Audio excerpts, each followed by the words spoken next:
رب العالمین د مسلمان د عبرت لپاره په قرآن حکیم کې د حضرت نوح علیه السلام واقع بیانوي. په ډېرو ګڼو صورتونو کې په مختلفو ځایونو کې الله ذوالجلال دا واقع ذکر کړی ده. هغه بندگان چې د الله نه لرې دي او سرکشه خلک دی، یا هغه مسلمان چې بدعمله دی، د هغې دپاره په دې واقعه کې ډېر لوی عبرت دی. حضرت نوح علیه السلام د آدم علیه السلام نه تقریبا څه د پاسه 1000 کاله وروستو راغلی دی. بعضې علما 1026 کاله یادوي، څوک 1013 کاله یادوي، څوک کم و بیش، خو تقریبا د دې زمانه د آدم علیه السلام نه 1000 کاله پس وه. او علاقه د نوح علیه السلام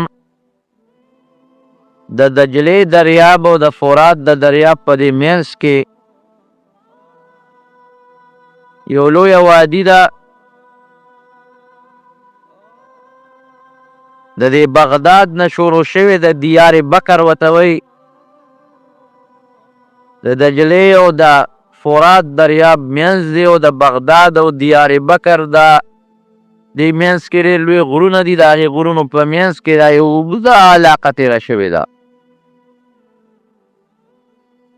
د عراق د موجوده عراق کې دې علاقه کې دا زمانه تېرې دا علاقه وه. دې کې نوح علیه السلام پاتې شوی دی. نوح علیه السلام ته آدم ثانی وی، ځکه دنیا چې رب العالمین هغه وخت کې کوم کافران غرق کړل، نو بیا د ده نه الله د دنیا روانه کړه. نسل الله د نوح علیه السلام او د هغه د بچو نه شروع کو. او قرآن حکیم کې خو د ټولو پیغمبرانو ذکر دی، د اکثرو پیغمبرانو ذکر دی، لوی چې کوم جلیل القدر پیغمبران دي. خو نبی علیہ السلام بخاری شریف کې حدیث دی، کو مسلم شریف کې دته اول الرسول وی. په دې پیغمبرانو کې یو خاصه طبقه ده، د هغې څه خاصې ذمه دارۍ دي. انبیا خو څه د پاسه 1,40,000 یا 2,40,000. په دې کې د رسولانو یو خاص تعداد 314 دی. نو د 314 کې لومړی رسول حضرت نوح علیه السلام و. د قوم بت پرستو شرک به کو، بوتان به جوړ کړي، هغې ته به سجدې کولې، د هغې بوتانو عبادت به کو. او غټ غټ پکې بوتانو، 15 پکې غټ غټ بوتانو، یعوق او نصر او داسې نورم غټ غټ لوی لوی بوتان دی ساتلي و. ځان له هغې ته به سجدې کولې او د خپلو دنیاوي حاجتونو سوالونه او دعاګانې به د هغه بوتانو نه غوښتلې. آدم علیه السلام چې کله د دنیا نه تشریف یوړو، د هغه نه پس حضرت شیس علیه السلام، حضرت ادریس علیه السلام، ممکن د نور پیغمبران هم خو د هغې ذکر نشته،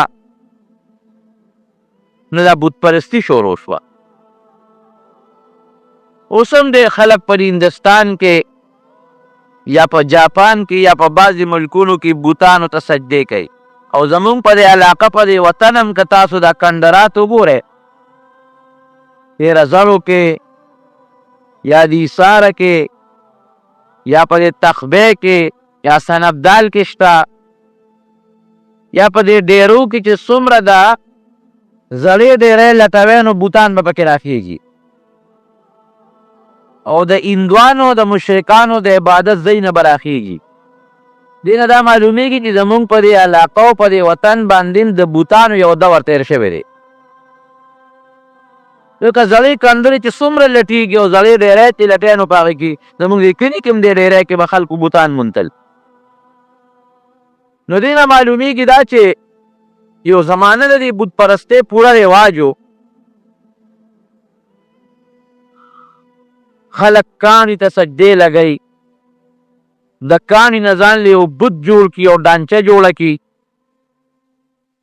او هغې ته ښکته پورته کېږي، د هغې نه غوښتنې کوي که ناجوړه شي نو د هغې نه جوړېدو سوالونه کوي، بچي ته غواړي، مال ته غواړي، عزت ته غواړي.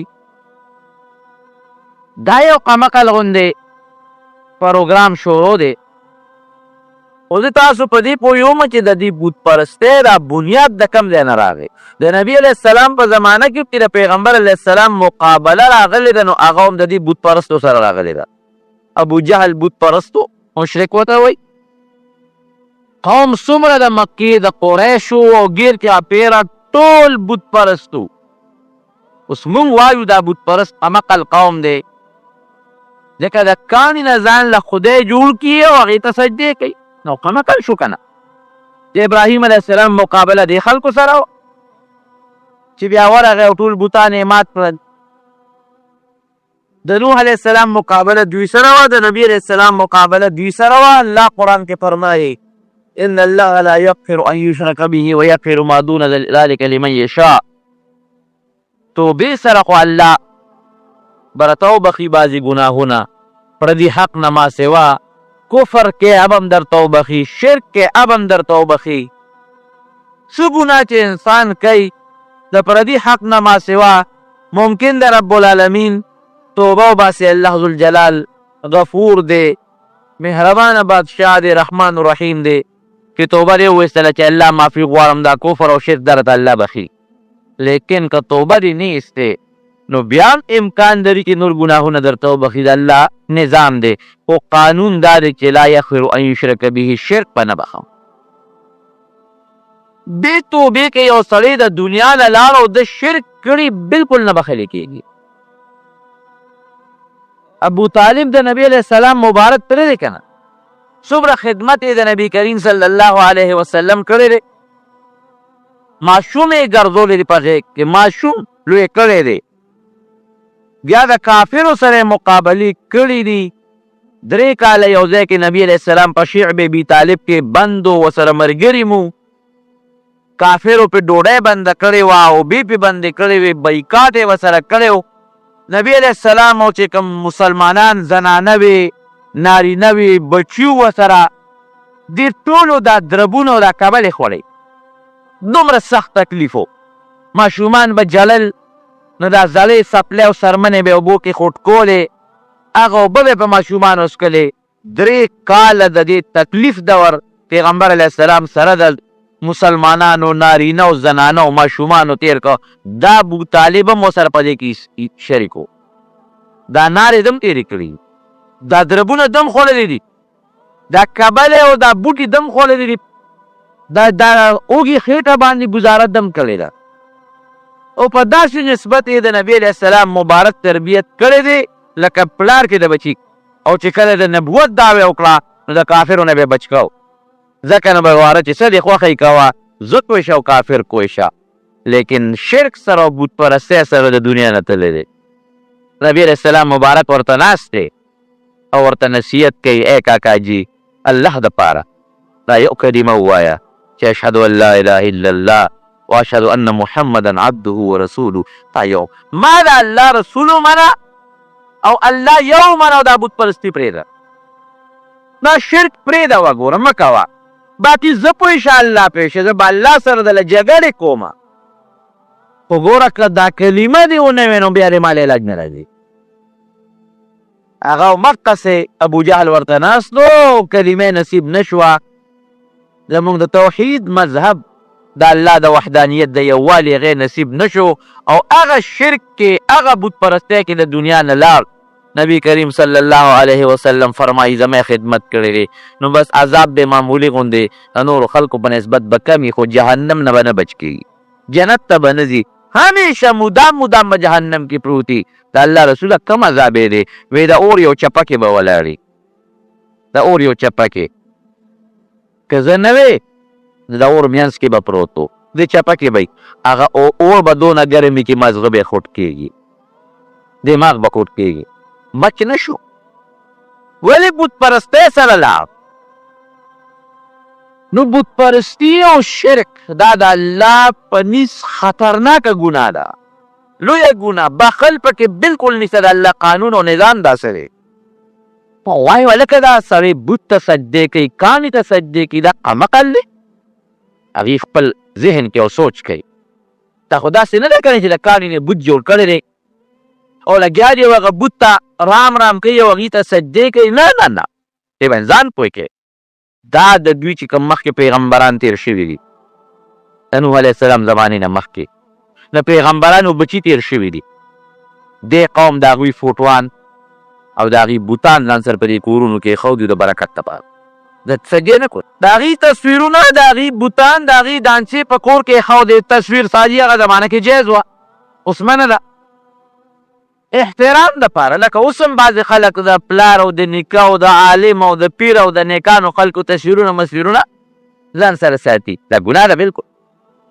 دا تصویرونه به هغې ساتل، د هغې به بوتان جوړ کړي ځان سره به یې ساتل د محبت دپاره، د احترام دپاره. او دا د دغه پلانکي پیغمبر بوت د برکت دپاره مې کور کې ایښودی، دا د هغه پیغمبر زوی دی، دا د هغه نوسی دی، دا د هغه پیروکار، دا نیک سړی دی، دا الله ته نږدې دی، دا عبادت گزار دی، ډېر عبادت کړی دی.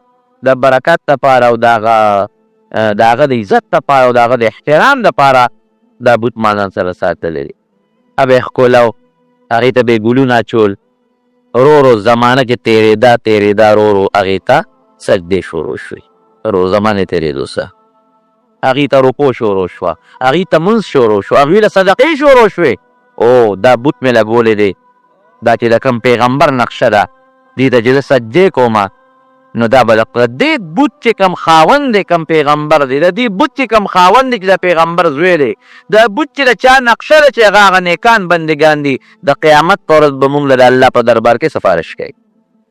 اوس دغه دی کفر شو. قرآن کې الله فرمایي زمونږ د مکې مکرمې د مشرکانو متعلق بت پرستو، ما نعبدهم الا لیقربونا الی الله زلفا، مونږ چې عبادت کوو د دې بوتانو د مکې بت پرستو به وې، مونږ دې له نه کوو، مونږ دې له کوو چې دا بوتان د چا ډیزاین دی، د چا نقشه ده، نو د قیامت په ورځ به د الله په دربار کې مونږ له سفارشونه کوي. مونږ اوس هم وایو بعضې خلک زیارتونو له ځي که نه، مونږ وایو زیارتون لږ ورکې ځای په ښه سوچ ځای، عبرت دپاره لاړ شئ، هغې ته هم دعا وکړه، ځان ته هم دعا وکړه، صدقه خیرات ورته وبخه، 2 رکعته نفل وکړه، ورته ثواب وبخه. زیارت نه غوښتل به نه کې. اوس هم زمونږ د پنجاب کې دا رواج شروع دی، هغې زیارت ضرورو، هغې له حیثیت ورکوه، عزت ورکوه، احترام کوه، ګلونه اچوه، سیرې اچوه، پوخ یې که، غلاف اچوه، آخر کې سجدې به د شروع شوې. او یو زمانه به داسې راشي، یاد ساتئ، دا زمونږ دا دور هم د بعضې علاقو غورې دغه سیسټم طرف ته روان دی. نو د نوح علیه السلام زمانه کې دا بت پرستي دغې نه شروع شوې وه. دا هغه پیغمبرانو د هغې د بچو د هغې د نوسو هغه ډانچې د هغې هغه تصویرونه یې ځان سره ساتلي د عزت او د احترام دپاره، ابه یې ښکلول، ابه یې د کټ سر ته ایښودي، ابه یې لمرو کې ایښودي. ورو ورو هغې ته ټیټېدل شروع شو، بیا ورو ورو هغې ته سجدې شروع شوې، بیا د هغې نه بت پرستي شروع شو، شرک شروع شو، کفر شروع. نوح علیه السلام الله راولېږه دا څه کوې؟ دا عبادت به نه کوې؟ هغې وې نه، تا نوی دین راوړو. تبلیغ شروع شو. قرآن حکیم کې الله فرمایي فلبث فیهم 1000 سنة الا 50 عاما، 50 کم زر کاله ورته نوح علیه السلام نصیحت وکړو، او په دې 50 کم زر کاله کې صرف او صرف 80 ملګري پیدا کړل، هم غریبانان. او دی به څه چل کو؟ دی به دمکې ورکول، سم شه ګورې، او غریب وطن نه دې وباسو، سم شه کنې وجنو دی. زه د الله پیغمبر یم، ما تاسو له یو دین راوړی دی، هغه دا چې الله یو دی. او چې دا کومو بوتانو ته تاسو رام رام کوئ او د کومو بوتانو سجدې کوئ، د ځان هم جوړ کړي دي، په خپلو لاسونو هم تراشلي دي.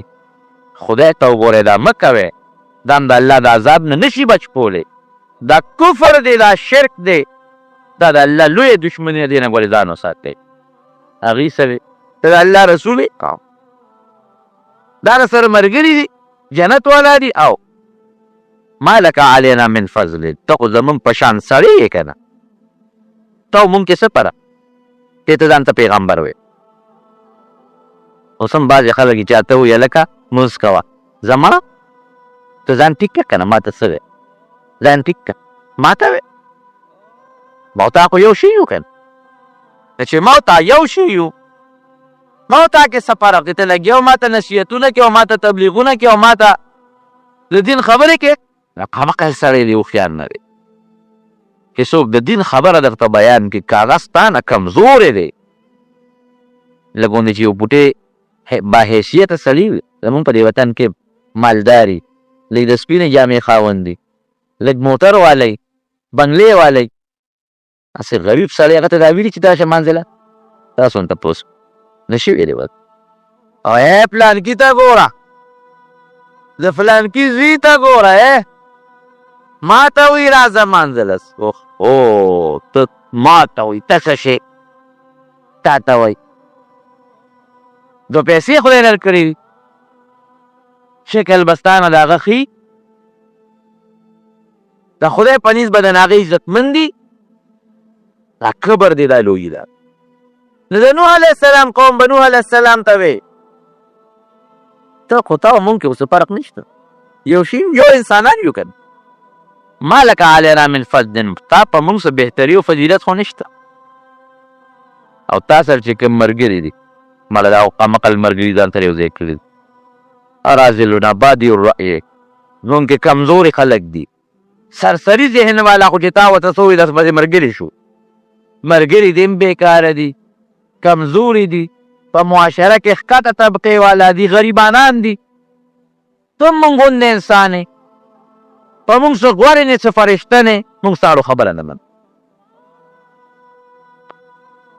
او بیا به نوح علیه السلام ورته وی ګوره سم شی، که سم نه شوې د الله عذاب به د باندې شي. نو پیغور به یې ورکړه، فاتنا بما تعدنا، ځکه نه هغه عذاب دې راولکه، ځکه نه هغه الله ته دې ووایي چې دا عذاب خو به مونږ راولي، ده به بیا پیغور ورکو. ځکه طالبانو ته ویم د نوح علیه السلام د ډېر لویړه خاوند و، د ډېر لویړه. مونږ خو په پوټې خبره تنګ شو، معمولي خبرې قسم دې څوک دویمه خبره نه چې برداشت کړو، 900 کاله د قوم دا خبرې برداشت کړو، سلم نه 900 کاله، عمرونه هم زیاتو، چې پوره تنګ شو ملګري به یې ولول.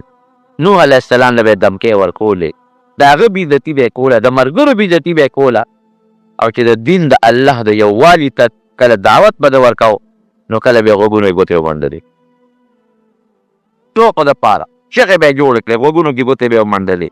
تاسو وایي مونږ ښوونه نه ده، ځان لاسې مری ستلی کوه، نو څه پې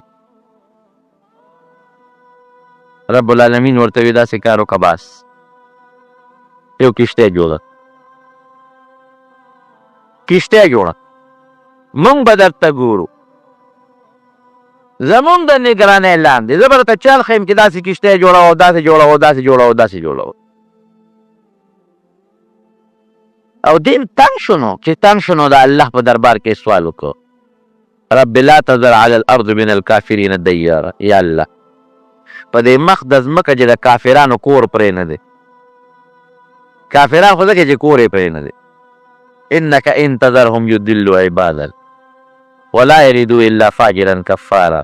الله که دا اوس نور پرېږدې، دا کینسر دی، کینسر په وجود کې خوري، نو زما دا نور 80 مسلمانان په دوی یریږم، دا رانه وانړئ، دوی کې خو د ایمان څه نشته، خو دا نور 80 رانه وانړئ، دا خو مرض دي خورېږي. ولا یریدوا الا فاجرا کفارا، کله چې هغه کې دا راشي چې ځه بچي به مسلمانان شي که نه، نوسي به مسلمانان شي. الله 900 کاله مې د دې هغه بچي مو لیدل، بیا نوسي مې مو لیدل، د سپېره بچي دي چې ته د سړي زوی ته پیدا نه شو، چې ته پیدا کېږي دوی د پاسه ارامیان دي، چې نوسي یې دی هغه د دوی نه زیات کافر دي، چې کړوسي یې دی هغه د دوی نه زیات کافر دي.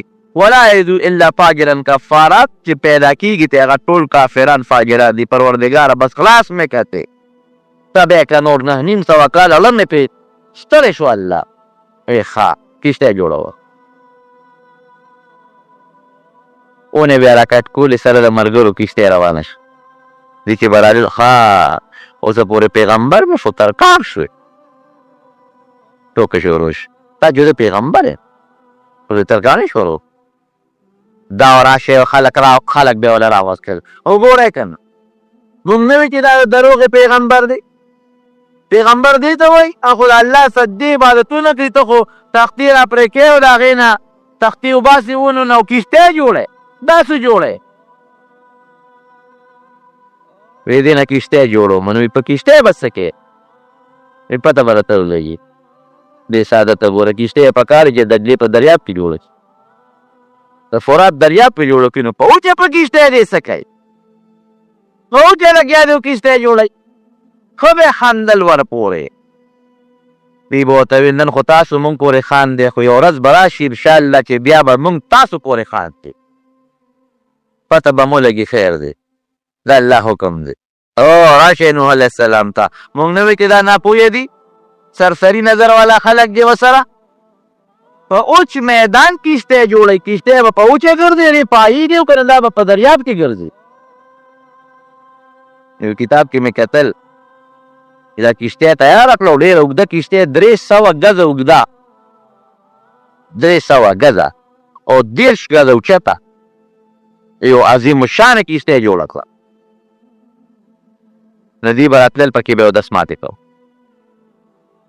یو دی به یې متیازې کولې لوی اودس ماتې به یې کو د حیواناتو دا سوټې او ګندګۍ راوستلې یې پکې غورځولې نوح علیه السلام الله ته فریاد وکړه چې یا الله دا اوس څه په مصیبت وغورېدم کښتۍ جوړومه چې سهار راشم دا سپېره پکې د مونږ مخکې هم لګیا دي متیازې کوي او د شپې هم پکې ګن راوړي او غول راوړي او سوټې راوړي هم پکې غورځوي دې سره الله څه وکړم اوس کښتۍ جوړه کړم او که پاکه یې کړم کښتۍ وله ټوله د متیازو نه د ګن او د ډېران نه ډکه کړه رب ذوالجلال چې څه کوي قسم په الله که د چا په ذهن کې تېرېږي الله چې څوک راونیسي څوک یې ته خلاصولی شي نه الله وی ته کښتۍ جوړه زما کار دا به په دې به پاکوم در داسې به دله نه پاکوم دا به زه پوه شه دوی پوه شه خو ته کښتۍ تیاره نوح علیه السلام کښتۍ جوړه چې څنګه ورته الله وی او دی راتلل او دی به پورې خنداګانې هم کولې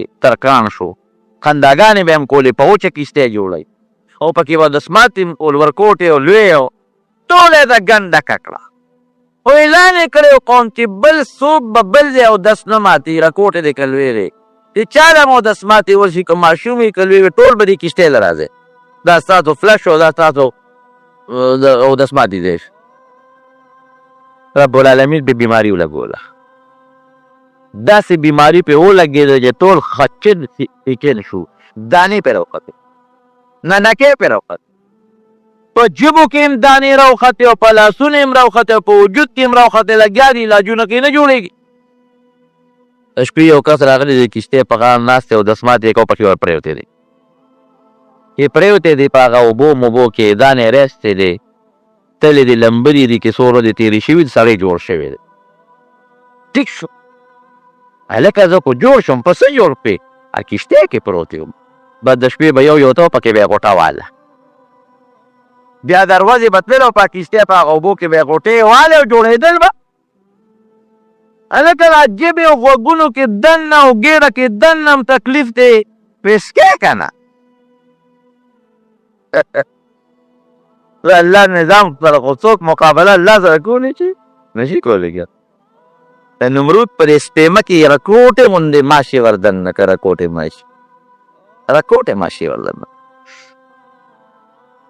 ابره په دې دغه کې ناست و نمرود له دا سزا مقرر شوه چې دلته کې به درد و تکلیف پاو داروګانو باندې کار نه کېده اپریشنونو زمانه خو ونه نه ماشې دلته کې ناست دی ګوډ ماشې لا بعضې علما وایي یو سړی یې ځان ته کېنوي په سپاړه سپېړه مې دا دی وښه چې هغه نوکر به ډبه و نو ټیک به و چې هغه به ډب لرې که نو بیا به پرې تکلیف او درد راغی دی کې مردار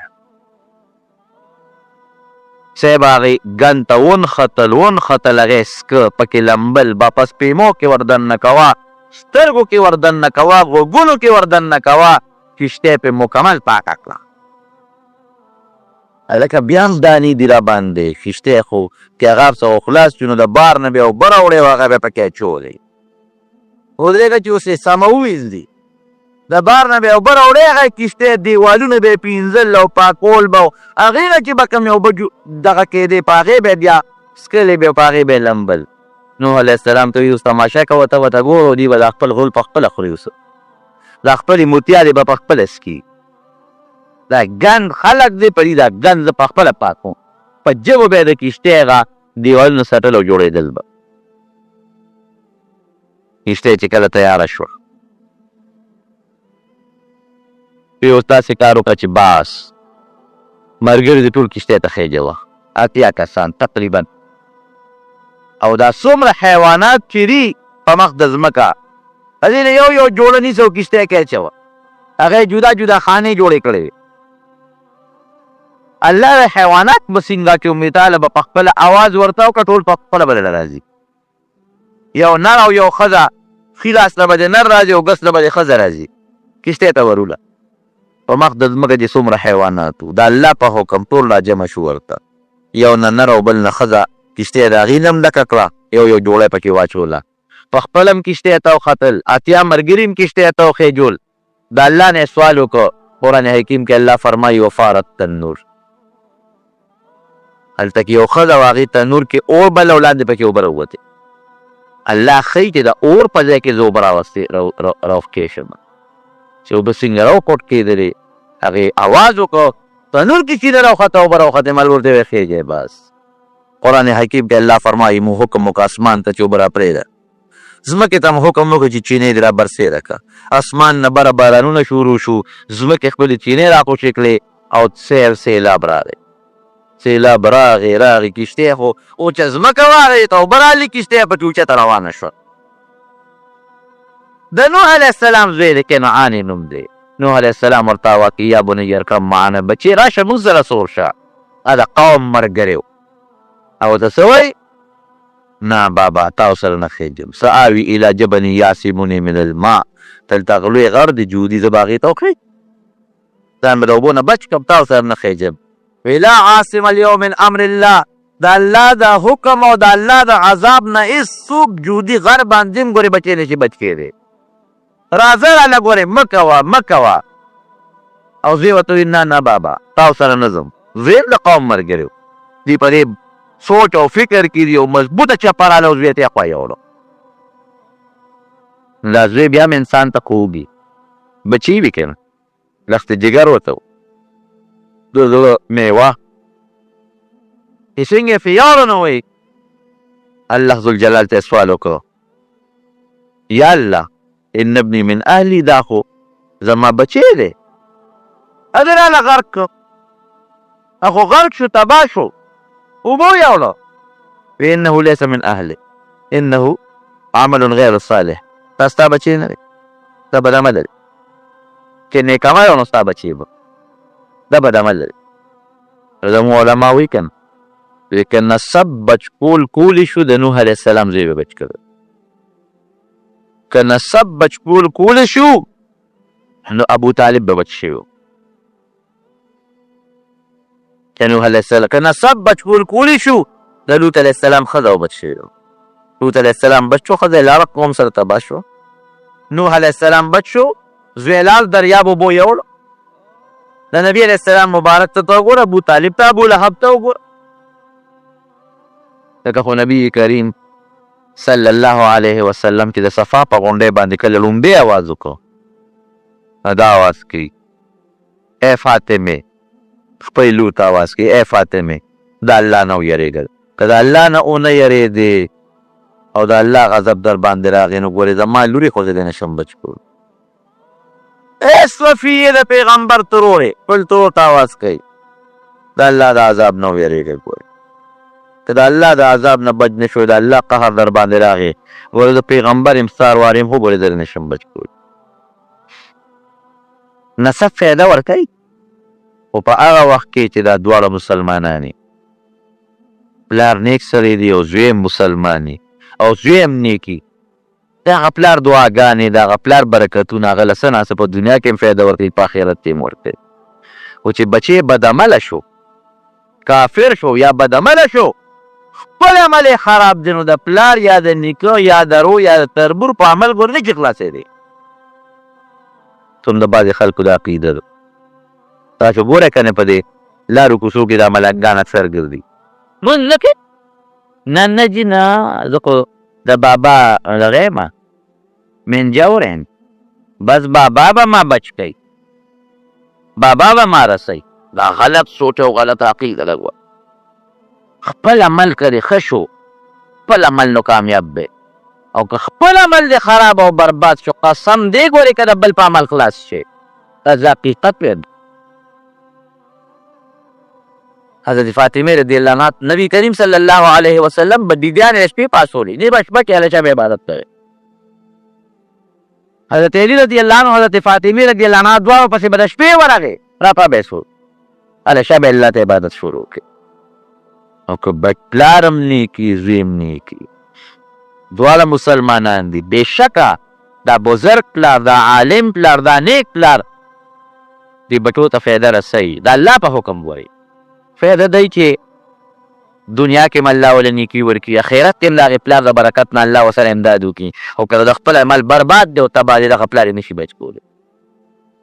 او د نوح علیه السلام زوی ولې غرق شو، ولې کافر شو؟ علما لیکي د خراب صحبت د وجې نه. د نوح علیه السلام سره به نه کېناستېده او د هغه کافرو سره به مجلس کو.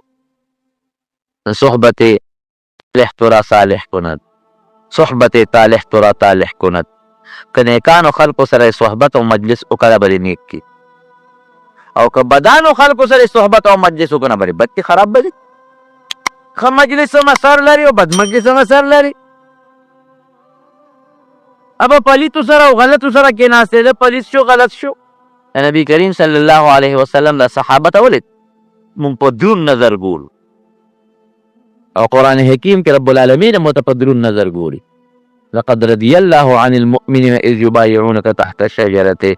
اے پیغمبره کوم صحابه تا سره د حدیبیې په مقام کې بیعت وکړو، زه ترې خوشحاله یم. قرآن حکیم کې الله فرمایي والذین معه اشداء على الكفار رحماء بینهم تراهم ركعا سجدا يبتغون فضلا من الله ورضوانا سيماهم في وجوههم من اثر السجود ذلك مثلهم في التوراة ومثلهم في الانجيل. کم خلق د پیغمبر ملګري دي نبی علیه السلام مبارک، نو هغې د کافرو مقابله کې سخت دي، په مسلمانانو رحم کوي. د سجدو نښې په دې تندو لګېدلې دي. الله وایي د دې دا ښکلي صفت ما په تورات کې هم ذکر کړی دی او په انجیل کې هم ذکر کړی دی. صحابه الله صفت کوي رضی الله عنهم ورضوا عنه. دا صحابه د الله نه خوشحاله دي، الله رب دوی نه خوشحاله وي. دا ولې صفت دی؟ صحابه ورته ولې وایي؟ لکه د نبي کریم صلی الله علیه وسلم سره صحبت کړی دی، ملګرتیا ورسره کړې ده. دا خو عامه خبره ده. که د نیکانو مجلس کې کېناستې نیک به شي، که د بدانو مجلس کې کېناستې بد به شي. مولوي صاحب خدای پاک وبخي، هغه یو خبره کوله د خلیل شیخ الله دې وبخي، ته مونږ دې کړي نیک سړی او د حاجي صاحب حاجي محمد امین صاحب رحمت الله علیه د هغه مرید و. خلیل شیخ وایي کې حاجي صاحب ته یو ځل لګیو چې حاجي صاحب چې ستا په دې مجلس کې مونږ ناست یو که نه، نو بس اولیا یو بزرګان یو، او چې ستا د مجلس نه راپاسو نو نیکان یو، او چې بیا په لاره کور ته را روان یو نو مسلمانان یو، او چې کور ته ورسو نو بیا راته پته نه لګي اوس څه شي یو، بیا راته پته نه لګي اوس څه یو. دا د هغه مجلس اثر یي چې چاته نږدې شو د هغه اثر به درکې پیدا کېږي. د ګلاب ګل ته راوړی د جیب کې واچوه، لږ ساعت یې کېږده او بیا وغورځوه، نو ته چې هغه جیب له پوله یوسې نو د ګلاب هغه خوشبویي به کوي. د کافورو دا سپینه ګولۍ راوړه او بکس کې واچوه، دا سپینه ګولۍ، او بیا د جامې راوباسه، یو شوارود دو شوارود باندې د هغه جامو د کافورو هغه بین دي. دا ګولۍ د کافورو ګولۍ خو اثر کوي په جامو کې، د ګلاب ګل خو اثر کوي په جامو کې. که معمولي غوندې ګندګي د پنسې پورون خطا نو هغه پنسه بدبویي کوي. نو د بزرګ نیک عالم او پاک سړي مجلس کې که ته کېناستې نه به اثر نه کوي. دا پوړ په دې جومات کې پروت دی، دا پوړ دا پول به څوک یوسي او د څاروو خپو ته به یې واچوي؟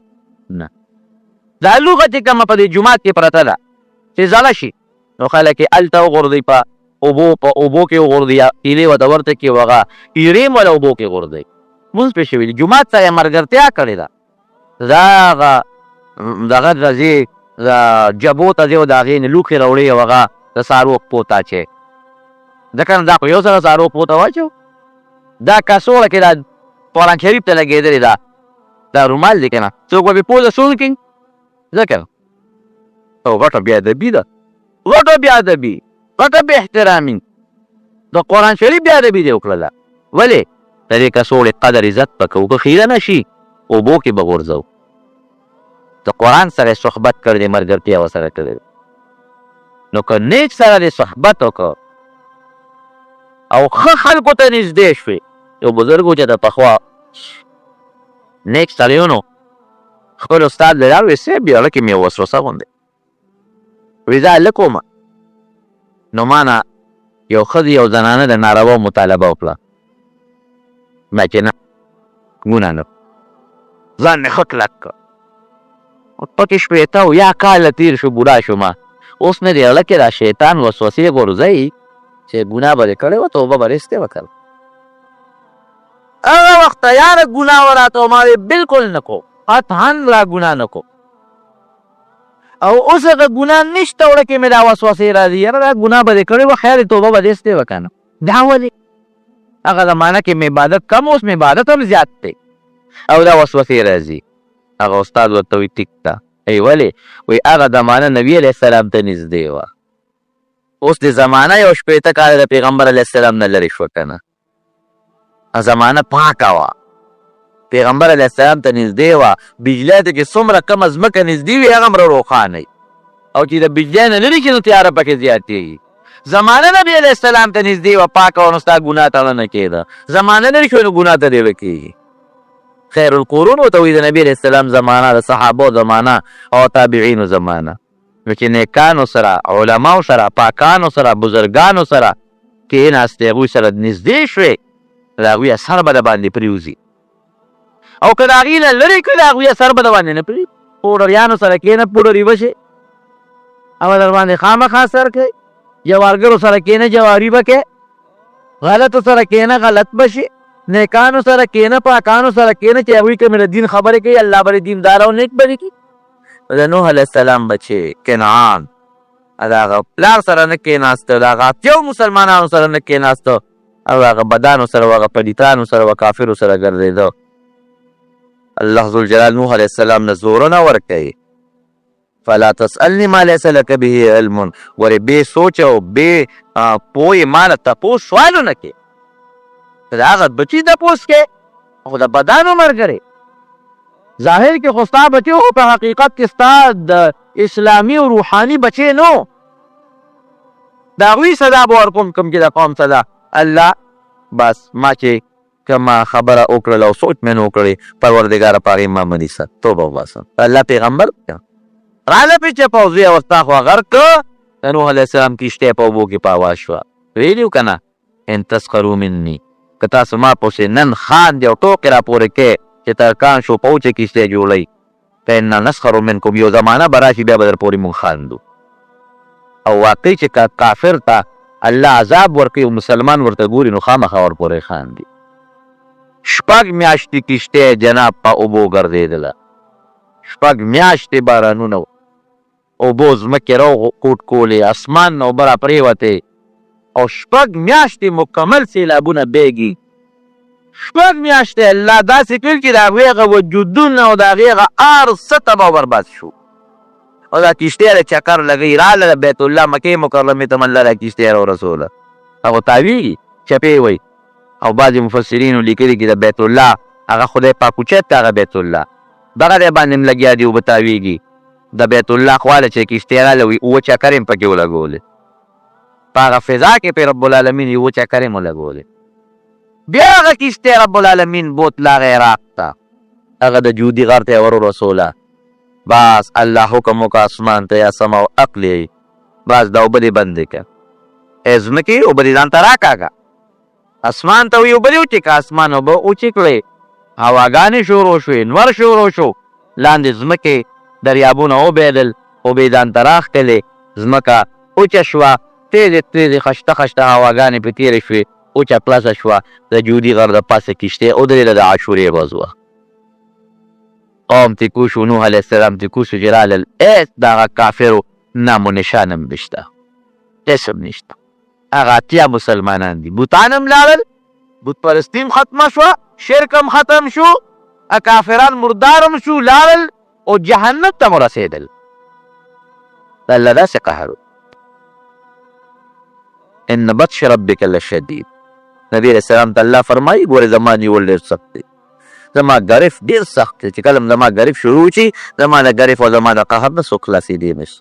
مونږ خلک کوو ډېر غاویره یو، ډېر زیات غرور کوو، ډېر زیات کبر کوو، ډېره لویي کوو، خو ګورې دا وختي لویي ده.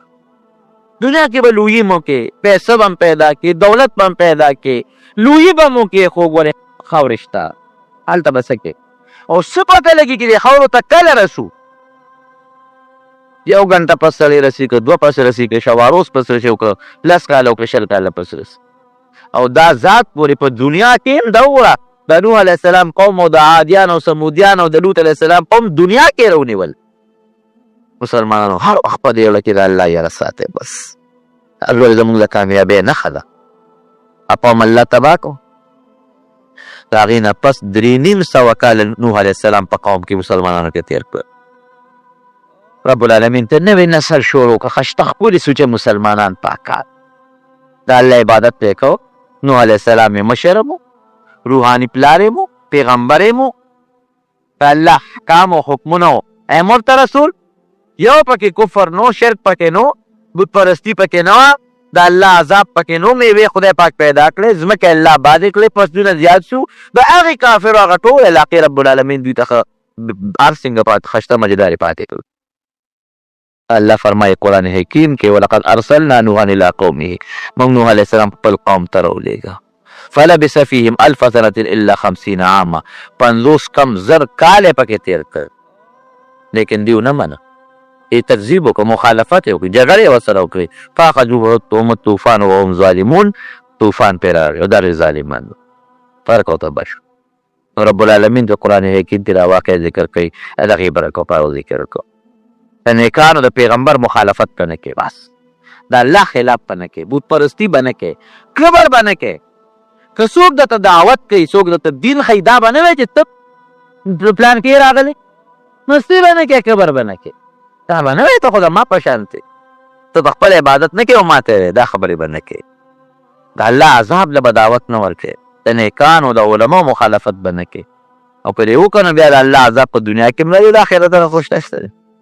الله دې د خپل قهر نه او د خپل غضب نه په امان کې محفوظ وساتي، او خپل فضل او خپل کرم دې رب العالمین په موږ باندې نازل. ګرانو محترمو اورېدونکو، د شیخ الحدیث مولانا محمد ادریس صاحب دا 137 نمبر کیسټ دک شو چې په دې کې د حضرت نوح علیه السلام واقعه تاسو واورېده.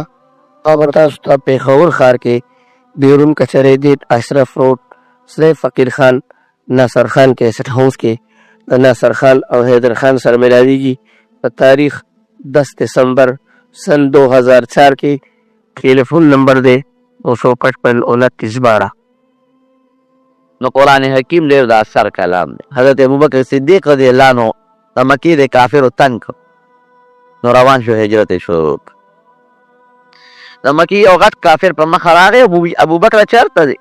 ویې یاره دا قوم مې تنګۍ پرېږدي مې نه، زه به هجرت کوم، حبشې ته ځم. ویې نه ته به نه دی، ته خو د قوم مشر او ته خو ډېر ښه سړی، ستا غوندې سړی مونږ بار نه شړو، راځه خپل عبادت کوم. نو دا ملکانه نظام و، لکه سند کې به د قبایلو کې دی، د مکې مکرمې دغه نظام. هغه سردار چې و ملک په ټولو ملکانو د مکې وګرځې، په ټولو سردارانو راغونډې کړ. وی ابوبکر تاسو شړی تنګوی، ګورې دا خو ډېر ښه سړی دی، زمونږ خدمت کوي، زمونږ قدر کوي، او دا یې سړی تاسو د وطن نه شړی، دی به نه شړی، او دی زما په امن کې دی، امان کې دی، بس ما امن ورکړ. لکه اوس هم دې قبایلو کې چې یو ملک چې امن ورکړي څوک په دغه نشي کولی. د قوم دا سرداران ورته وایي چې تا وله امن ورکړ ټیک ته، خو یو شرط پرې ولګوه، دی به د خپل مونځ او د خپل تلاوت په کور کې دننه کوي، بار به نه کوي. که بار د تلاوت شروع کړو نو مونږ یریږو چې زمونږ دا ښځې او دا بچي ورته راجمع کېږي، ځکه ابوبکر چې تلاوت کوي جاري ورسره او ډېر په خوند کوي. نو مونږ یریږو چې دا زمونږ بچي او ښځې مسلمانانې نه شي. نو ډېرې مهرباني وکړي کور د خپل عبادت کوي، باقي مونږ دغه نه کوو. هغې کافر وې ډېره ښه ده، ابوبکر صدیق رضي الله عنه له دغه امان ورکړو. په دې شرط چې ته به کور کې هغه ویلې نه چې څو ورځې تېرې شوې د دروازې مخې ته هغې یو دونکاچه جوړه کړې وه، بیا راووت په هغې یې مونځ کو او پکې تلاوت په زوره کو جړلې. نو ماشومان به ورته راجمع کېدل، ښځې به ورته راجمع کېدلې، هغوی به دا قرآن اورېده او د دې جړا ته به راغونډېدل او عربي الفاظو پې پوهېدل په معنا. هغه سرداران لالل هغه سردار ته و چې تا خو دله امن ورکړو، خو خپل شرط ابوبکر مات کړ. د کور نه بیا راووت او بیا په زوره تلاوت کوي. مونږ یریږو چې زمونږ دا بچي او دا ښځې د ملګري نه شي، مسلمانان نه شي. یا خو ته مهرباني وکړه دې پوه کړه چې دې کور ته دننه شي، دا خپل مونځ او دا خپل تلاوت په کور کې کوي. یا دې ته امان والا مونږ پیش ابوبکر پیش نه پرېږدو.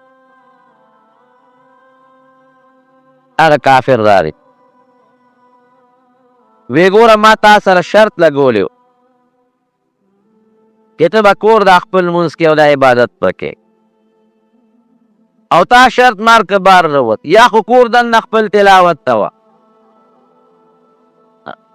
او که کور نه کې نو ما ته خپل امان واپس کا. حضرت ابوبکر صدیق رضی الله عنه ورته څه وایي؟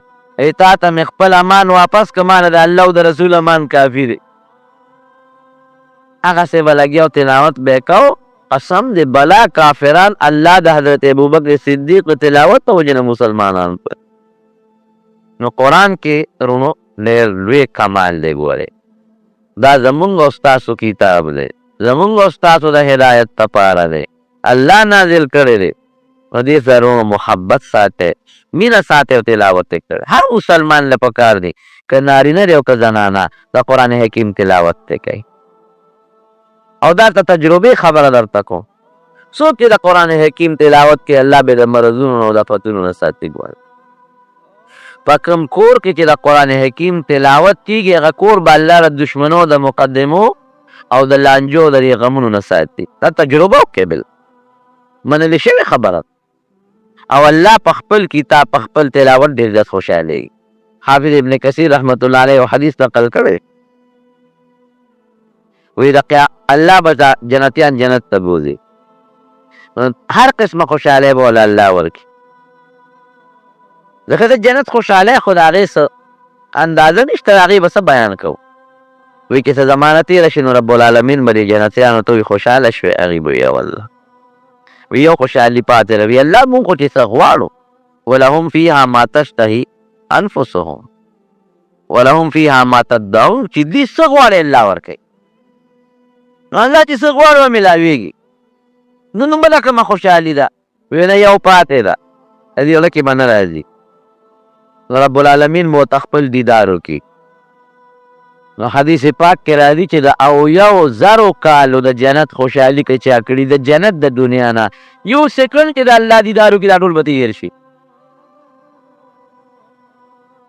خوشحاله به جمعه په جمعه هلته خو ورځ شپې نشته، یو شان ورځ ده، خو د دنیا د اندازې د الله دیدار به کېږي، د الله دیدار به کېږي. نو جناب بیا به څه زمانه تېره شي نو رب العالمین به وفرمایي چې یو خوشحالي بله پاتې ده. دی وی الله بله کومه خوشحالي ده؟ وی یوه پاتې ده. وی پروردګاره د جنت هره خوشحالي مونږ ته نصیب ده، هره یوه وه چې هغه ستا دیدار هم نصیب شو، بله خو زمونږ ذهن کې الله نه تېرېږي. وی نه یو پاتې ده، سوچ وکړې الله مونږ چې ستا دیدار وکړو هر څه رانه هېر شي. نو ګوره قرآن حکیم خو زمونږ د امت لپاره نازل دی. د موسی علیه السلام، عیسی علیه السلام، ابراهیم علیه السلام د نورو امتونو دپاره نورې صحیفې دي، لیکن د قرآن خوند ته وګوره که نه. رب العالمین به ورته وفرمایي چې ښه چپ شئ او خوشحالي درته بله ښیم. نو الله به په خپل شان لایقه د قرآن تلاوت شروع کړي. او آدم علیه السلام نه تر قیامته پورې چې څومره مسلمانان دي چا په دې نه دی نازل چا دپاره بیا یې مه اوري. وی دومره خوند به وکړي جنت حوري او غلمان او د جنت دا خلک خوشحاله نه داسې خوشحالي به په دې چېرته نه راغلی. که خوند پکې نه نو جنت کې به په حیثیت د یو خوشحاله الله ول تلاوت کوي. او زه پکې رضا نه کله کله یو ټکی ویم زه که د صورت رحمان تلاوت الله بیا شروع کړو چې څه خوند به وي پکې. الله دې زمونږ او ستاسو نصیب کړي. نو قرآن ورونو ډېر د خوند کلام دی، ډېر د خوند کتاب دی. څومره خوشحالي چې په قرآن کې دي شي نو پې پکار ده. او جي صاحب خو ډېر خوش قسمته دی، د خاندان د درونه د ده ټول قوم خوش قسمته دی. نن الله د دې په کور کې یو د قرآن یو رڼا روښانه کړه. په الله باور وکړئ مونږ بیان نه شو کولی د دې ذوقي غوندې خبرې دي. الله به څونه خوشحاله خلک د دنیا یو پیسه پیدا کی، یو دولت پیدا کی، یو بل شی پیدا کی، په هغې خوشحالي. او نن د الله د کتاب او د قرآن خوشحالي ده. دا ماشومه د رب العالمین ور پوټینۍ ماشومه ده، الله ورته قرآن زده کړي. او کور کې زموږ خوراکۍ ته الله قرآن یاد و خدای که نو که ما سوچ کوم خدای ستاسې احسان جارې او مولي صاحب رب العالمین دی په قبر انوار نازل کې مدینه منوره کې وفات شوي تاسو ټول ته معلوم. او مدینه شریفه کې بیا دفن هم دی. زمونږ د باباجي شاګرد م او د هغه مرید م.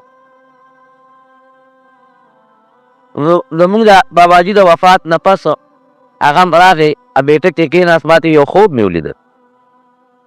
قسم دې دا ما ته جاري مولي صاحب وي. مې څنګه وی مولي صاحب مې په خوب کې ولید. هغه سره ډېره مینه وه. نو قرآن شریف ورسره تلاوت یې کو. نو ما ورته وی چې مولي صاحب څه کوې؟ وی یاره دا قرآن یادول مې شروع کړي دي څو سپارې مې یادې کړي نورې مې یادوم. نو ما هغه ته وی چې مولي صاحب ډېر نیک سړی مې تا څه تعبیر وویسته. نو هغه وی ما ورپسې کتاب وکړ د تعبیر دپاره. اوس مې یو دی چې کوم کتاب یاد کوي هغه کتاب لیکلی دي چې بعضې خلک د قرآن شریف سره چې شوق لري او یاد کړي نی او شوق لري پې بوډا شي او مړ شي الله به توفیق ورکړي قبر کې به ورته الله وریاد. نو ما وی واقعي مولي صاحب زمونږ دونه د قرآن سره مینه وه چې هغه به روزانه 7 سپارې 8 سپارې تلاوت ته دا په کومه ورځ چې وفات کېده نو په دغه ورځ کې 15 نیم سپارې تلاوت کړې. مې دا د مینه وه د هغه محبت رب العالمین زمونږ کور کې شکر دی مخکې نه د قرآن درس شروع دی دلته هم د قرآن درس شروع دی او ګڼ شمېر خدای پاک دا فضل او کرم وکړو. نو مونږ ټول په دې خوشحالۍ کې حاجي صاحب سره شریک یو. حاجي صاحب ته احمد علي صاحب ته داود جان صاحب ته دې دواړو حاجیانو صاحبانو ته د ده ماماګانو ته د ده قوم ته د ده خپلوانو ته د دې زنانو ته ټولو ته مونږ مبارکباد ورکوو او په دې مونږ خوشحاله یو. الله دې د هر مسلمان په کور کې د قرآن حکیم دغه رڼا او دغه روښانتیا راولي کم فضل چې الله نن په دوی کړی دی. اوس به دا ماشومه د قرآن حکیم ختم وکړي د هغې نه پس بیا مونږ دعا وکړو د جمع. أعوذ بالله من الشيطان الرجيم. بسم الله الرحمن الرحيم. بسم الله الرحمن الرحيم. قل هو الله أحد قل هو الله أحد الله الصمد الله الصمد لم يلد ولم يولد لم يلد ولم يولد ولم يكن له كفوا أحد ولم يكن له كفوا أحد. الله أكبر. الله أكبر. يدي بچي.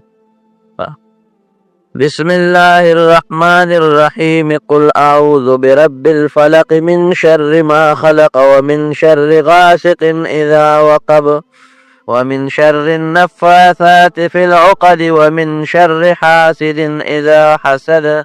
الله أكبر. قل أعوذ برب الفلق من شر ما خلق ومن شر غاسق إذا حسد. إذا وقب ومن شر حاسد إذا ومن شر النفاثات في العقد ومن شر حاسد إذا حسد. الله أكبر. بسم الله الرحمن الرحيم. قل أعوذ برب الناس ملك الناس إله الناس من شر الوسواس الخناس الذي يوسوس في صدور الناس من الجنة والناس. الله أكبر. قل أعوذ برب الناس ملك الناس إله الناس من شر وسواس الخناس الذي يوسوس في صدور الناس من الجنة والناس. الله أكبر. بسم الله الرحمن الرحيم. الحمد لله رب العالمين الرحمن الرحيم مالك يوم الدين إياك نعبد وإياك نستعين اهدنا الصراط المستقيم صراط الذين أنعمت عليهم غير المغضوب عليهم ولا الضالين. آمين. الحمد لله رب العالمين الحمد لله الرحمن الرحيم مالك يوم الدين إياك نعبد وإياك نستعين اهدنا الصراط المستقيم صراط الذين أنعمت عليهم غير المغضوب عليهم ولا الضالين. بسم الله الرحمن الرحيم. بسم الله الرحمن الرحيم. ألف لام ميم ذلك الكتاب لا ريب فيه. ألف لام ميم ذلك الكتاب لا ريب فيه. هدى للمتقين. هدى للمتقين الذين يؤمنون بالغيب ويقيمون الصلاة ومما رزقناهم ينفقون. الذين يؤمنون بالغيب ويقيمون الصلاة ومما رزقناهم ينفقون. والذين يؤمنون بما أنزل إليك. والذين يؤمنون بما أنزل إليك وما أنزل من قبلك. وما أنزل من قبلك وبالآخرة هم يوقنون. وبالآخرة هم يوقنون. أولئك على هدى من ربهم. على هدى من ربهم. وأولئك هم المفلحون. هم المفلحون. صدق الله العظيم. صدق الله العظيم. مبارك کی شبش مبارک ټول مبارک یا دعا وکړه جم دعا وکړه الحمد لله رب العالمين والصلاة والسلام على سيد الأنبياء والمرسلين وعلى آله وأصحابه أجمعين. بچے کر دعا تاسو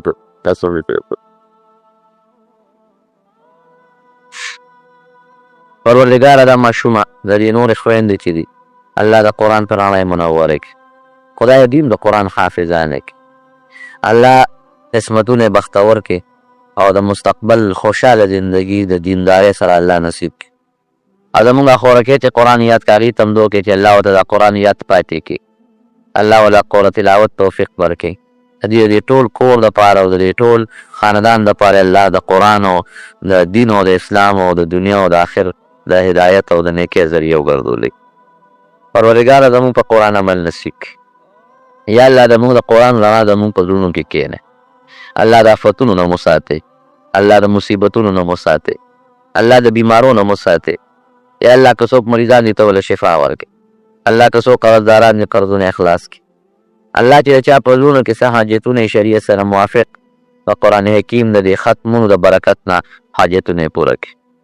رب العالمین چې چا څه مشکلات دي څه غمونه الله هغه مشکلات او غمونو ته په خوشحالو باندې بدل کړي. یا الله موږ د خپل قهر نه وسات. الله موږ د خپل غضب نه وسات. الله دواړو جهانو سرخروي او خوشحالي نصیب کړي. د دواړو جهانو د مصیبتونو نه مو ساتئ. رب العالمین په دنیا کې او په آخر کې عزتونه نصیب کړي. الله د قبر د عذاب نه مو ساتئ. ځنکدن د سختو نه مو ساتئ. د محشر د ورځې د سختو نه مو ساتئ. د نبی علیہ السلام مبارک سی امتیان هم جوړ کړي.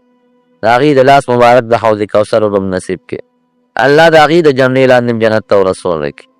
الله په پل صراط باندې تلل مو آسان کې، جنت الفردوس زمونږ نصیب کې. پروردګاره چاته چې څه حاجتونه دي، چا په زړه کې چې څه حاجتونه په دې مجلس کې، الله د قرآن د دې ختم د برکت نه او د قرآن د تلاوت د برکت نه حاجتونه ورته پوره کړي. یا الله زمونږ کې څومره زنانه راغلي دي په دې کورونو کې ناستې دي، پروردګاره د هغې په سر باندې د حیا او د پردې څادر واچ، الله د رسوایۍ نه وساتې. پروردګاره کې ګونو کې څه حاجتونه دي هغه حاجتونه ورته پوره کړي. د حاجي صاحب دي محترم والده ډېره نیکه بیبي وفات شوې ده، والد صاحب محترم هغوی ته هم دعا کې دي والدین الله په قبرونو انوار نازلي. هغوی د خاندان او زمونږ د خاندان چې څومره مشران وفات دي رب العالمین دې د ټولو په قبرونو رڼا او انوار نازلې کړي. او چې څوک جمدي دي مشران یا موږ، الله دې موږ ته د اسلام د هدایت زندګي نصیب کړي. الله هم د شیطان د نقش قدم نه وساتي، الله هم د شیطان د رسوایۍ نه وساتي، الله هم د شیطان د وسوسو د خواهشاتو نه وساتي. الله زمونږ په زړونو کې خپل او د خپل حبیب مینه واچوي، د قرآن مینه واچوي. الله که زمونږ نه څه تقصیرات ګناهونه شوي دي، یا الله د هغې عفو او معافي راته نصیب کړي. دې ماشومې ته بیا هم دعا وکړې الله یې نیکعمله صالحه لویه کړي تر د نورو خویندو. او حاجي صاحب دي ما ته څه دعا ویلې د هغې په زړونو کې څه حاجت دی، دعا ورته وکړې چې الله تعالی د حاجت ورته پوره کړي. د چا زړه کې څه حاجت دی الله یې ټول حاجتونه پوره کړي د مسلمانانو. ګوره لویه خبره د الله رضا ده. دا دنیا که دا هر څه دي که نه، د چا مال دی او که دولت دی دا ټول پاتې دی. دا تاسو د نږدې مرګونو ته ونه کتل، د بختیار حاجي صاحب مرګ زمونږ دپاره څومره لوی د عبرت مرګ دی. دا دعا وکړئ چې رب العالمین زمونږ نه راضي شي، یا الله ته زمونږ نه راضي شي، یا الله زمونږ نه راضي شي، یا الله زمونږ د زړونو نه بغضونه او حسدونه لرې کړي. الله د غیبتونو د چغلو او د دروغو نه الله مونږ وساتي. الله زمونږ په ژبه، زمونږ په لاس، زمونږ په بدن هغه عمل نصیب کړي چې پروردګاره ته پرې خوشحاله یې. په کوم عمل چې الله ته خفه کېږي د هغې نه مو وساتي. ډېر فراخه مال د حلالو الله نصیب کړي، او د بیت الله شریف او د مدینې منورې بار بار ملاقاتونه الله زموږ نصیب کړي. الله چې را څومره ملګري دلته ناست دي یا کور کې زنانه ناستې دي، خدای په جمع نه سوال کوو هر مسلمان بیت الله ته بوتلی، د هر مسلمان په زړه کې د بیت الله مینه او محبت واقع کړي پروردګار. څومره دا ماشومان چې ولاړ دي الله دا ټول ماشومان نیکعمله صالحان دې کړي، ښې زندګۍ بختوره کړي، ښې زندګۍ د خوشحالو کړي. د حاجي صاحب چې کوم خیرات پرې دعا وکړي چې الله ورته دا قبول او منظور کړي. په قرآن یې خوشحالي وکړه الله دوی خوشحاله کړي. الله ستا په کلام یې خوشحالي وکړه الله ته دوی خوشحاله کړي. الله ستا د کلام سره مینه وکړه الله ته دوی سره مینه وکړي. الله ستا د کلام عزت وکړه الله ته د دوی عزت وکړي. الله ستا کلام سره محبت اظهار وکړه الله ته دوی سره محبت اظهار وکړي. زموږ حافظ بشیر صاحب هم ډېر داسې ناسخواني وکړه، ده ته هم دعا وکړئ د ده زړه کې مې یو حاجت دی چې الله یې ورله پوره کړي، الله یې خیر نصیب کړي. الله زموږ د ټولو رب العالمین فرمایي چې یو انسان بل سړي ته سکیمونه سازشونه جوړوي، دا په حقیقت کې هغه بل سړي ته نه دي، دا د خپل ځان ته دي.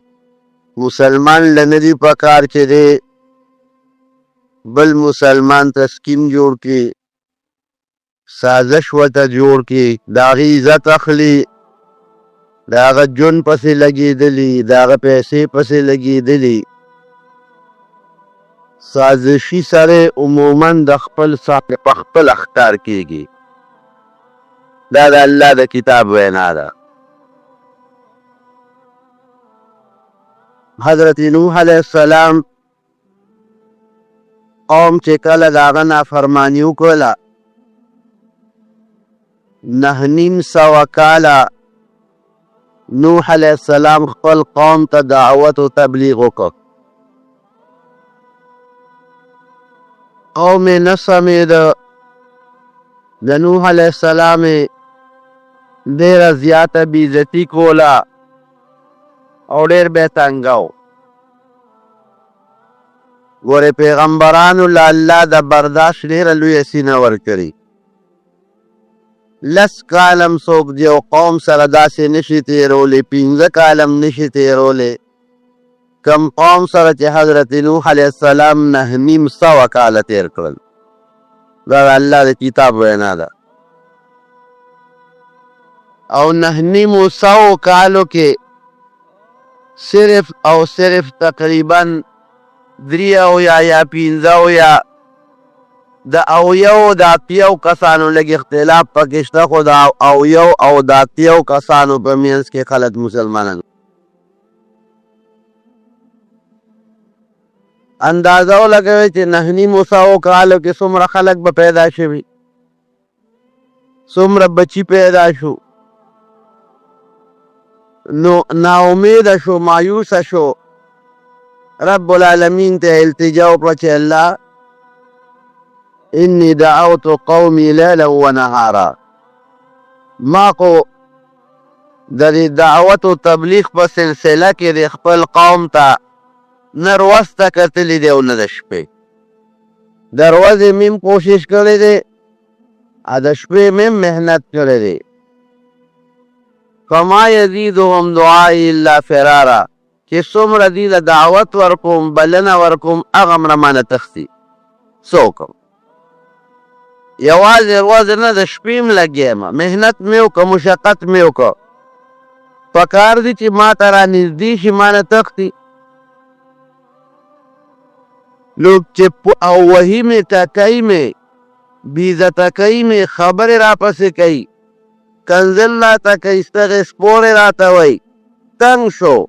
نو خیر یې وکړه، رب لا تذر علی الارض من الکافرین دیارا، الله چې د دې کافرانو نه په دې ځمکه کورم درنه بچ پاتې نه شي.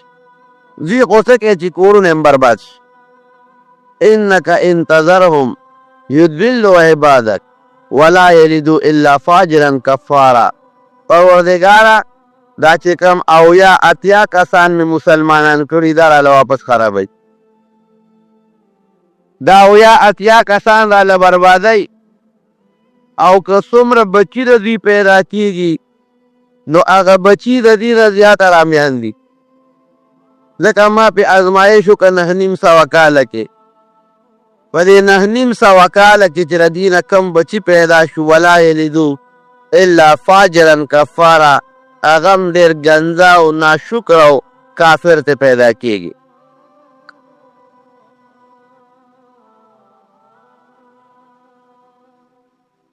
خو د دین هم د ایمان او د اسلام تمه نشته، او چې کم ته پیدا کېږي د دې نه زیات رذیلان دي، حرامیان. الله ذوالجلال ورته وحی ولېږله چې یو کښتۍ جوړه کړه. ځکه سوال دې داسې وکړه چې د دې کور در نه پاتې نه شي. که عذاب پرې راولم او دوی وجنم، پرېږده چې دا کورونه مرده برباد کړم. یو کښتۍ جوړه کړه. الله کښتۍ به څنګه جوړم؟ زه خو ترکان نه یم. کښتۍ خو چې څوک جوړوي هغه سړی به جوړوي چې هغه له ترکانۍ چل ورځي. واصنع الفلک باعیننا، الله فرمایي موږ درته چل ښایو. شاګردي به دې زمونږ وي، استادي به شاګردي به ستا زمونږ وي، موږ درته استاز درکوو. واصنع الفلک باعیننا، موږ دې د هغه کښتۍ د جوړولو نګراني درته مونږ کوو. شابه دا چل کوه، داسې کوه، داسې کوه، داسې کوه. کښتۍ روانه کړه. څوک چې ګمراه شي که نه، عبدالرحمن بابا وایي د خدای بې لاره په لار نه شي رحمانه. که 1000 نصیحتونه ورته وکړې د خدای بې لارې به په لار نه شي رحمانه. نو نور پکار دا وه چې لږ ډلې شوې وې، اوسه پورې پیغمبر اوسې ترکاري جوړ وکړه. دې ته پیغمبر وایي چې کښتۍ جوړوي. چا به وایي کښتۍ خو خلک دریاب کې جوړوي، په وچه ډاګه کښتۍ جوړوي. دلته اوبه کم دي، کښتۍ سله جوړوي.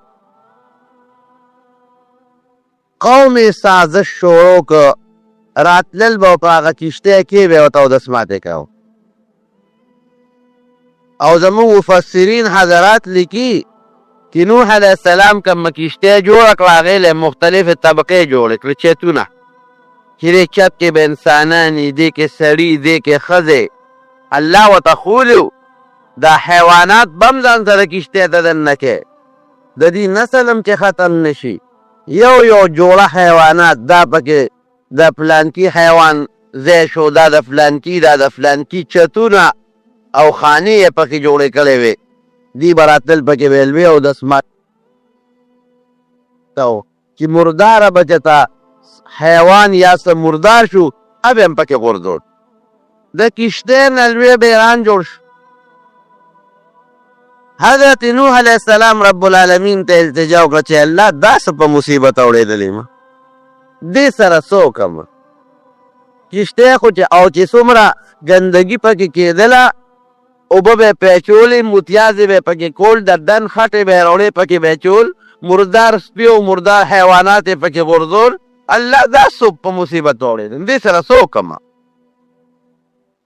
ولا يحيق المكر السيء الا باهله رب العالمین فرمایي چې څوک چاته سکیم جوړوي هغه پکې خپله پرېوځي عبدالرحمن بابا وایي که نه وی کوهې مه کنه د بل سړي په لار کې چېرې ستا به د کوي په غاړه لار شي ته خو بل ته کوي که نه هسې نه ستا خیال نی او ته پرې تېر شي او پکې پرېونه دی بیا به څه کوې ومکروا ومکر الله والله خیر الماکرین قرآن حکیم کې الله وی دا خلک هم سکیمونو او سازشونو جوړوي خو د دې د هغه سکیمونو او سازشونو د ختمولو چل ماله راځي دی په پټه طریقه زما پیغمبر ناکام کول غواړي دی په پټه طریقه زما د دین مقابله جوړ سکیم سازش په پټ شی دی که نه الله وایي د دې د دې پټو سکیمونو سازشونو نه زه خبردار یم د دې وبال د دې جزا د دې سزا زما په اختیار کې ده دا د کولی شي نوح علیه السلام ته الله ذوالجلال حکم وکړه چې ته خپل کار کوه باقي زما کار ته کشتۍ جوړوه کشتۍ تیاره شو په داسې حالت کې چې د کشتۍ هره یوه طبقه او درجه دا د قوم د متیازو او د غلو د ګندګۍ او د مردارۍ نه ډکه شو غټه کشتۍ ده الله دې سره به څه کوم تو ما ته پرېږده دا زما کار او دوی به خندل چې راتلل به او دسماتې د کشتۍ په غاړه به کېناستل پکې به یې دسماتې کوه الله پې بیماري ولګوله یو قسم بیماري په دې قوم ولګېدله چې وجود یې ټول څښا شو دانې پې راوختې خارښ پې راوخته او دننه وجود یې څه کې په دې خوله کې او په دې سپېمو کې او دننه په دې کولمو کې او په دې بوګونو کې هم دانې راوختې هغه زمانه کې چې کوم علاج و هغه کوخ نه جوړېدل ځان به یې ګراو او وینې او نهونه به تېرېدل الله پې یو غضب او قهر راولېږه دې سره پکار دا و چې توبې الله ته ایستې ور ما تېره جمعه درته وویل که نه چې یونس علیه السلام الله ته رجوع کړه راغلی عذاب ته الله لر کړه دې لم پکار دو چې رب العالمین ته رجوع کړی وی چې خدایه د عذاب رانه لر کا رجوع یې نه کوله او مغسې خندا به یې کوله یو ځل چې تر شپې یو کس راغلی دی دغه دانو والا او دغه ننکو والا او دسمات یې کو کشتۍ ته ورغورځېدلی کشتۍ کې لامبو مامبو والې د په هغه خپله ګندګۍ کې تېروتی دی چې راوتېری الله جوړ کړی دی هلکه ته په څه ښه شوې هلکه هغه کشتۍ ته ور پرېوتم او چې راووتم جوړ شوم بس یو بتو کشتۍ کې به یې غوپه واله او چې را به وتېده ټیک کېده به ټول ښځې نر په خپله تلل هماغه غولو کې چې هغه کوم متیازې او دسماتې او مردار سپي او ګندګي پکې او ډېرانې ترې جوړ کړی و په هغې کې به یې غوټۍ والې او لمبل به یې پکې او چې راوتل به جوړېدل به لکه شفا خو په دې کې دی نبی کریم صلی الله علیه ګنده سړي د الله علاج هم ګنده مقرر کړي دا د خدای شان دی نبی کریم صلی الله علیه وسلم له یو قوم راغی 4 کسان د اوریني قبیلې وو او 3 کسان د عقل قبیلې وو اورینیګیل ورته وایي مدینه منوره کې چې راغلی خېټې وپړسېدې حضور پاک مبارک ته تپوس وکړو هلکه ولې وی صاحب د مدینې شریفې د آبوهوا را باندې پاکه رانله حالانکه د مدینې منورې آبوهوا ډېره مزېدار او پاکه ده خو دا ورته پلیت و دا پیصاف او پاتلو راغل وی تاسو باندې په وطن کې به دا بیماري راتله وی یو وی څه چل به هم کوو وی مونږ به د اوښانو پیس کړل او د هغې متیازې به م څکلې د جوړېدو به نبي علیه السلام ته خو پته ولګېده چې دا پلیت دي خېټې هم پلیتې دي او وجودونه هم پلیت دي د بیت المال اوښانو وی ځای لاړ شه د بیت المال هغه اوښانو ته او د هغې پیمس کې موتی اعظم څکې دی لاړل هغه پی به یې څکلی او هغه موتی اعظم به یې څکلی جوړ شو چې جوړ شو هغه د بیت المال چې د اوښانو کم سروونکي و او څوکیدار و هغه یې مړ کړ ای شهید او هغه اوښان یې وتښتو په مخه یې کړل نبی کریم صلی الله علیه وسلم ته چالو یې صاحب هغه اووه کسان چې ته اوښانو له لېږلي و د اوښانو پی و متیاز یې څکل جوړ شو هغې خو هغه ډاکه واچو له اوښان یې وتښتوله سړی یې مړ کړ پیغمبر علیه السلام ورپسې لښکر ولېږه دې غرمه ته یې مکېره ونیول را یې وستل دا دومره بدبختیانو چې هغه کم د اوښانو د پیغمبر علیه السلام کم سروونکي و د اوښانو یسارې نوم و د هغه نه یې پوزه هم پرې کړې وه لاسونه یې هم ترې پرې کړي وو خپې یې هم ترې پرې کړې وې شونډې وروځې هم ترې پرې کړې وې او اور یې ګرم کړی و اوسپنه یې په اور کې ګرمه کړې وه هغه یې وله په سترګو کې منډلې وه نبی علیه السلام مبارک وی ښه دې ظالمانو خو ډېر ډېر ظلم وکړ یو خو یې زمونږ سړی مسلمان مړ کړ دویم مرتد شو مسلمانانو اسلام یې راوړی او مرتد شو دریم ډاکوان دي زمونږ نه اوښانو تښتول او فساد فی الارض په ځمکه کې فساد وکړ مرتد شو وی دې سره هم دقه چل وکړ مړه یې کړل او په هغه تنګستان کې وغورځول حضور پاک مبارک فرمایي چې الله په حرام او په پلید شي کې شفا نه ده اچولی شفا په پاک څیز کې پلید کې نه مونږ له بعضې خلک راشي که نه یاره صاحب ډاکټر راته وایي چې لږ شراب استعمال که شراب وڅکه نو جوړ به شي په شرابو کې شفا نشته ګور په حرامو کې شفا نشته خو دا بعض انسان وجود پلیتي د پلیتۍ بلدي نو هغه پلیتي ورسره لګي پاک شي سره پاک شی لګي او پلیتو سره پلیت شی لګي بورا په ګلونو کې خوشحالی او ګونګټ په سوټو کې خوشحالی د بورا او د ګونګټ دوستانه و یو بل سره نه هغه بورا دی ګونګټ ته وایي اشنا ټول عمر دی په ګندګۍ کې تېر کړی دی راځه چې نن در باندې د میوو د ګلونو سیل وکړم وایي د ډېره ښه ده چکر یې ورکړه په یو یو ګل بیا ګرځاو ستاسو کار دی د بورا د ګونګټ شکل هم تقریبا یو شان دی یو له ګونګټ دی او بل غونډی دی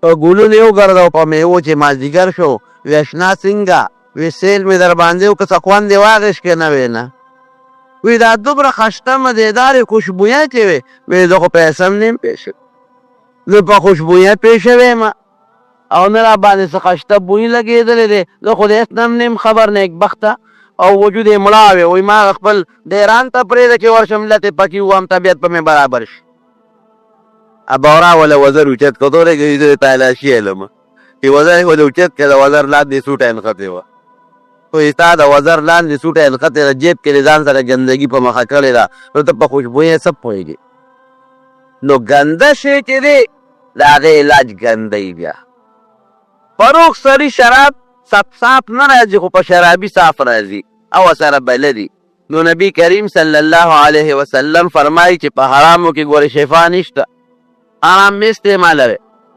هغه سړي ګنده وغه اووه کسان نو هغه موتیاز یې ګنده کې اوس کلې په هغې باندې جوړ شو دغه رنګې رب العالمین دغه د نوح علیه السلام قوم ګنده دانې پرې راوختې اوس هم بعضې خلک زمونږ په وطن کې بعضې خلک یو غلط کار کوي چې چېرته دانې پرې راوخېږي او یا چې دغه خلک وایي موتیاز یې پرې وکړه اخوا شو موتیاز یې بې د پاسه وکړي موتیاز یې پلیت شی دی موتیاز یې مه کوئ په زخمونو دا ګورې ګناه ده او څوک وله څاروي سوټه دغه کي څه ورته وایي ګړوبې کي هلکه وایي څاروي دا سوټه وله ګړوبې کوه د پاسه پرې واچوه دا څاروي سوټه ګړوبې نه کوې ګورې دا ګناه دا ښه خبرې نه دي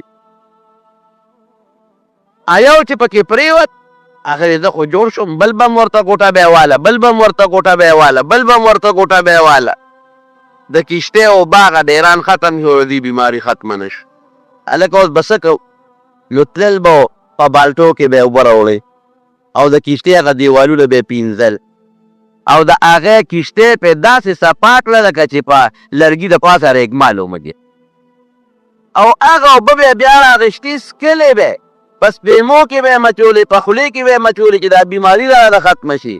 نوح علیه السلام ته الله وې ملګرو ته یې په دقه لوړ میدان ورته کښېنئ ورته ګورئ. اوس هغوی مخکې هغوی خندل، اوس ورپورې تاسو خاندئ. ګوره هغوی سازش وکړه او سکیم یې جوړ کړه حضرت نوح علیه السلام او مسلمانانو ته. پروردګار په هغه سکیم او سازش کې قوم واچو که نه، نوح علیه السلام ته الله محفوظ کړه. سازش به نه جوړه، سکیم به نه جوړی، دا ډېره لویه ګناه ده او خطرناکه ګناه ده. او که سازش او سکیم دې جوړ که دا زما وینا نه ده، دا د الله وینا ده، د رسول الله مبارک وینا ده چې هغه سازش او سکیم سزا به په دنیا کې هم تا الله درکوي او په آخرت کې به هم درکوي. حضرت موسی علیه السلام د تره زوی دی قارون. الله موسی علیه السلام له عزت ورکړه. د بعضې خلکو د انسان عزت نشي برداشت کېدی، چاله چې الله عزت ورکړي، یا چاله الله مال ورکړي، یا چاله الله بچي ورکړي، یا چاله الله کور ورکړي، یا نور. نو د عامو خلکو هغه برداشت نه کېږي چې اوهو دی خو پرون غریب و دا نن مالدار ولې شو، دا خو پرون خړه جامه و دا نن سپینه جامه والی چولې ده، دا خو پرون چې عزت نه کو نن خو څوک ورته کوزېږي او څوک پاسي خلک عزت کوي، دا ولې؟ نو بیا ورته عموما خلک سازشونه او سکیمونه جوړوي. دا ډېره لویه ګناه ده، الله دې پرې وسر. نو حضرت موسی علیه السلام د پروردګار عزت ورکړ. قارون په اړه کې سوچ وکړو چې دا څنګه چل دی، دې لږ ته وګوره مالدار دیم. قرآن حکیم کې الله فرمایي چې قارون له الله دومره مال ورکړی و چې د هغه د خزانو کنجانې به یو لویه ډلې ګرځولې، یو کس یې کنجانې نه شوې ګرځولې، لویو ډلې به د خزانو کنجانې ګرځولې. لو خشته زیمه مال ما سره دی، نوکران زما دي، اوښان او ګډه چیلې او ځمکې زما دي او عزت د ده دی. حضرت موسی علیه السلام ته سکیم او سازش جوړ او ډېر خطرناک، دومره خطرناک سازش. یو ښځې له پیسې ورکړو، دا پیسې والا، او چې کله موسی علیه السلام تقریر کوي نو ته به پاسې او په ده به الزام ولګې چې موسی علیه السلام خو ما سره بدعملي کړې. دا څومره خطرناک الزام دی، ګورئ څومره لوی جرم په یو پاک انسان او بیا په پیغمبر الزام لګول ډېر خطرناک جرم دی. حضرت موسی علیه السلام قوم ته پاسې تقریر یې کو او د بني اسرائیلو ښځې نر ورته ناست دي، هغه له خو الله پیغمبر له خو الله ډېر لوی تاثیر ورکړي. هغه ښځه پاڅېده او موسی علیه السلام ته یې اواز وکړ لږ غوندې چپ شي. ای خلکه وی دا سړی تاسو ته تقریر کوي او تاسو ته نصیحتونه کوي او منځ کې د دا حالت دی. او چې دا خبره وکړه بس موسی علیه السلام باندې غچ راغی چې خدایه دا څه وشو. ښځې له اواز ورکړه غلطه دې ووې، وی ستا دې په هغه ذات قسمې کې د اوه اسمانونه پیدا کړي او دا ځمکې پیدا کړي، رښتیا وایه، ګنې داسې خیره درته کومه چې پته به درته اوس ولګي. ښځه وړکېده او په یغه شوه، وی زه معافي غواړم ما معاف کا. وی الوایه وی دغې قارون پیسې راکړي، هغه دولت راکړی دی او پیسې راکړي چې د الزام به لګې. علي وی فورا موسی علیه السلام فورا ځمکې ته حکم وکړ. هغه خو پیغمبر ورته پته ده چې زما خبره الله مني. وی راکړه دا سړی، ځمکه وشلېده او قارون پکې وردن نه شو. د چغې جوړې کړې موسی ما معاف کا، ښځه یې معاف کړه، زما نه غلطي شوې ده ما معاف کا. وی راکاږه ځمکې نور راخ ورو به ځمکې راښکه او ده به چغې والې چغې به یې والې چغې به یې والې تر دې حده پورې چې ځمکې مکمل غیب کړ. نبی کریم صلی الله علیه وسلم فرمایي چې دې به په دې پونده باندې په ځمکه کې تاویږي، دا د سزا نه، او ورو ورو به لاندې کېږي او تر قیامته پورې همدغه سزا ده. الله دې مو ساتي، دا الله د قهر سره ګورې څه سم نه دي. سازش یې جوړ کړه حضرت موسی علیه السلام ته او داسې خطرناک سازش چې پیغمبر بدنامول چې دا د پیغمبر بدنامي راغلی و ستاسو څه خیال چې مولا دې داسې بدنام که د هغه خبرې ته بیا څوک وږي هغه پسې بیا څوک مونځ کوي پراپیګنډه ورپسې خلک کوي د دین بدنامي ورسره راځي مقصد یې دو چې دې به بدنام کم خلق به ما ته متوجه شي الله ته حضرت موسی علیه السلام وساته او دې الله په خپل قهر و غضب کې ګیر رب العالمین موسی علیه السلام ته وی دا پیغمبر الله سره خپل نیاز کوي ویوله دې ته یخ شو یا والله موسی علیه السلام په دې پیغمبرانو کې د جلال خاوند و تیزي پکې ډېره وه وی معافی خو یې د نه ډېرې زیاتې وغوښتې او معاف ته نه کړ وی الله ما څومره خطرناک جرم یې وکړ او په مې څونه خطرناک الزام ولګو نو دې د پاسه به ما څنګه معاف کړی وی وی ګوره معافي ده نه وغوښته معاف کړی به دې وی تا ته څونه په سوونو چغې درته ووالې معاف یې نه کړ معاف دې نه کړ او وی که ما ته دغه وخت کې یو چغه هم والې ورو ما معاف کو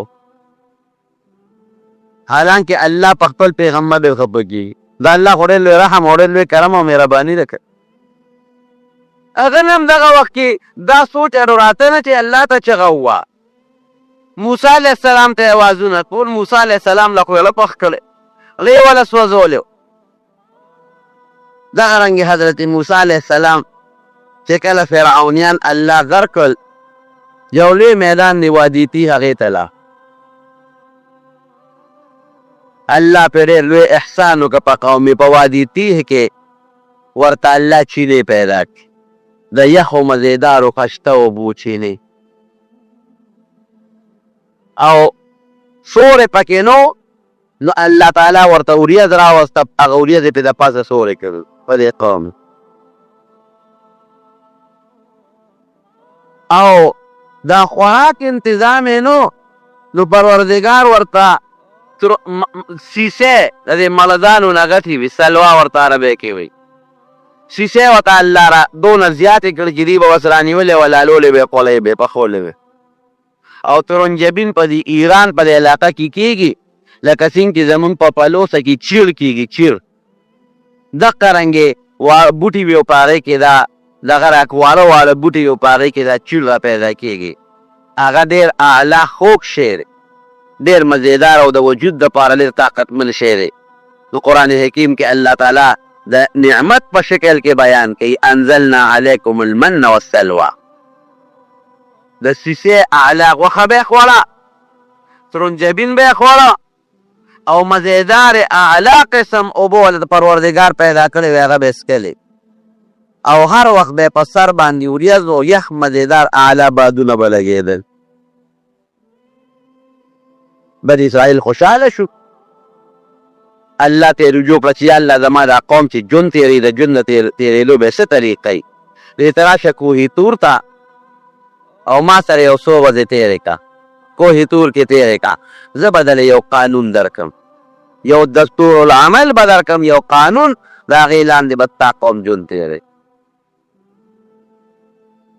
موسی علیه السلام لاړ کوهي تور ته هلته کې یو اعتکاف وکړ څلوېښت ورځې پوره کړې رب العالمین ورته تورات ورکړ چې د تورات دا زما کتاب دی ما درله درکړه او د په تختو لیکلی شوی تورات یې ورکړه دا ځان سره یوسه ما چې درته په دې کې څه لیکلي ستا قوم د دې مطابق ژوند تېری دا ستا قانون شو د قوم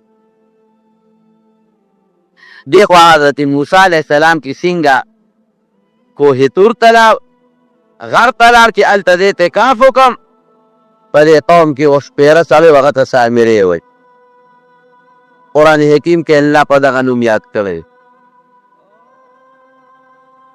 د دې سامري نوم موسی خپل نوم او د موسی علیه السلام نوم موسی دواړه چې کوم وخت کې فرعون خو اعلان کړی یو وخت کې وی چې کوم نارینه هلک پیدا کېږي دا به وجنو ولې نجومیانو ورته ویلي چې یو هلک پیدا کېدو والا دی او دغه هلک به ستا نه بادشاهي اخلي او اب ستا د ذلت ذریعه ګرځي. نو د اعلان وکړه ای بني اسرائیلو کې چې څومره هلکان پیدا کېږي وي دا هلک په بني اسرائیلو کې پیدا کېږي هغه وجنې دې اعلان وکړه چې یو کال قوم ورته ګیله وکړه وې دا هلکان چې ټول مړه شي دا ماشومان دا چې کوم بوډاګان او ځوانان دي دا به مړه شي او نوې نسل خو تا ختم کړو زمونږ خدمت به څوک کوي د بني اسرائیلو نه به دوی خدمت اخیسته د فرعون قوم وی ښه یو کال ماشومان وجنې او بل کال یې مه وجنه. رب العالمین موسی علیه السلام پیدا چې پیدا که د الله په حکم یو صندوق یې وله جوړ که مور او هغه په صندوق کې بند که ماشوم او دریاب ته یې غورځو دریاب ته وغورځو دا زما کار دی. او سامرین پیدا شو د سامري مورم وی چې دا ماشوم زما مخکې د فرعون کارنده راشي وج دی دا خو ډېر ګران کار دی. نو د مور یې دا ماشوم بوته دا سامري د هغه نوم موسی و د ځنګل کې وغورځو چې دا بس که مري د ما د سترګو نه پناه خو به مړ شي که نه ځکه د فرعون کارنده ګرځي او ماشومان د مور مخکې لالی. حضرت موسی علیه السلام پیغمبر الله د فرعون کور ته ورسو د فرعون په کور کې تربیت وشو او دغه سامري چې د هغه نوم موسی و هغه له به جبریل علیه السلام راته او د هغه تربیت جبریل علیه السلام کو دوره الله ته د سامري تربیت جبریل علیه السلام وکړو او د موسی علیه السلام پیغمبر تربیت فرعون وکړو. وموسی الذي رباه جبریل کافر وموسی الذي رباه فرعون مرسل. هغه موسی چې سامري یې تربیت وکړه د هغه نه غټ کافر جوړ شو چې جبریل علیه السلام یې تربیت وکړه د هغه نه الله غټ کافر سامري جوړ کړه. او هغه موسی چې فرعون یې تربیت وکړه د هغه نه پروردګار پیغمبر جوړ عقل پکې کار نه. نو دا سامري چې څنګه لوی شو جبریل علیه السلام به په اس راته نو چې اس به په کوم ځای قدم کېښود یا جبریل علیه السلام به په کوم ځای خپه کېښود هغه ځای به زرغون شو شین به شو. نو ده به هغه قوره راواغېسته او ځان سره به یې تنبال کړه. د اروان ماشوم چې دا ګوره خلمن دي ده کې څه ناڅاته لوي زموږ مولوي صاحب د الله تعالی په قبر انوار نازل کړي و هغه به روانې کو هغه به وایي د اروانې په عقل کېږي وي دا عقلمن یې قمقل ماشوم روانې نه کوي دا حقیقت. نو هغه خاوره یې ځان سره جمع کوله دې چې لوی شو خاوره یې بوسخکۍ کې ګرځي کې څه چل شته. حضرت موسی علیه السلام چې په کله د فرعون نه ته سره د قوم نه نو د بني اسرائیلو کالي ورسره و سره زر او سپین زر فرعون سره د قوم الله غر که چې وادي تیح ته دې ورسېدل او موسی علیه السلام د الله ملاقات ته لاړ چې تورات ورکړي سامري دې قوم ته وی هلکه دا کالي راغون کې وی دا خو حرام دي دا خو مونږ د فرعون د قوم نه رارشتې دي. قوم یې وی دا خو چې ورېږه موسی علیه السلام راشي وی دا راغون به یې کړو و چې موسی علیه السلام راشي نو د هغه نو بیا تپوس وکړو وی دی کالي ترې غونډ کړل او دا 13,000 دا کالي ټول ویلې کړل او د سخي او ډانچې په ځمکه کې جوړه کړه قالب دا سره درې په هغې کې ور واچول سخي یې ترې جوړ کړه چې سخي یې ترې جوړ کړه نو هغه قوره چې د جبریل علیه السلام د قدمونو د اس د قدمونو ځان سره ساتلې وه هغه قوره یې راواغېسته او د هغه سخي په خوله کې وغورځونه سخي چغې جوړ څلوېښت ورځې موسی علیه السلام هلته اعتکاف وکړه او قوم یې څلوېښت ورځې د سخي عبادت وکړه ټول قوم نو بعضې کسان پکې سمم او هارون علیه السلام ورور د پیغمبر د هغه ورته نصیحتونه کول او قوم کوم ځای صبرې د هغې وی د سرو زرو سخي ته ګوره او چغې ته ګوره معلومېږي دا چې دا د موسی علیه السلام خدای دی. هلته الله پاک موسی علیه السلام د تورات ورکوي ها دا تورات واخله دا ستا د قوم د ژوند د تېرېدو ذریعه شوه دا قانون شو او چې ورشه نو قوم دې په لوی غم وړېدلی دی. الله هغه څنګه وی هلته یې د سخي عبادت شروع کړی چې څنګه راغې او قوم ته یې وکتل چې دوی خو سخي ته په عبادت پراته دي نو په خپل مشر ورور په هارون علیه السلام یې ورمنډه کړه د سر نه او د ګیرې نه یې کلک راونیوه دا ورته نه کتل دا ماله به راغلی وې ما ته به دی لویلی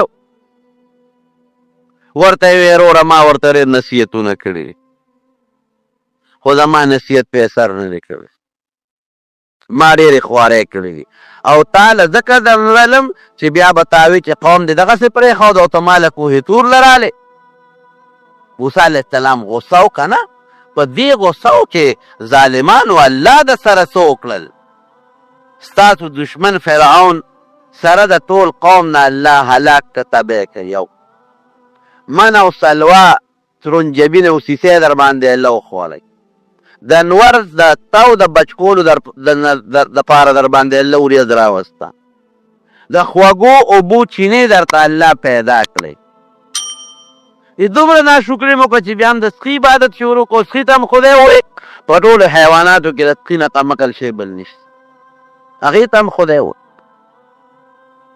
سامري ته یې وې راشه اوس موسی علیه السلام هغه سخي ته اور ورته که او ویې سوځو وی دا اوس تاسو خدای دې غوږ ورته کېږي که دی سوځو خدای څوک سوځولی شي او سامري ته یې خیرې وکړې وی تا خو سازش جوړ کړه که نه سکیم دې جوړ کړه چې دا به خدای وي او دا خلک به زما تابع شي چې او خو دا خو سامري هله خدای جوړ کړه خدای خو راله دې راوسته نو ستا دا سوچ و دا دې فکر و زه وایي په ټول ژوند کې به ستا دا طریقه چې تا باندې به خارخ لګېدلي او چې څوک هم در پورې ګوته جنګي نو چغې به وې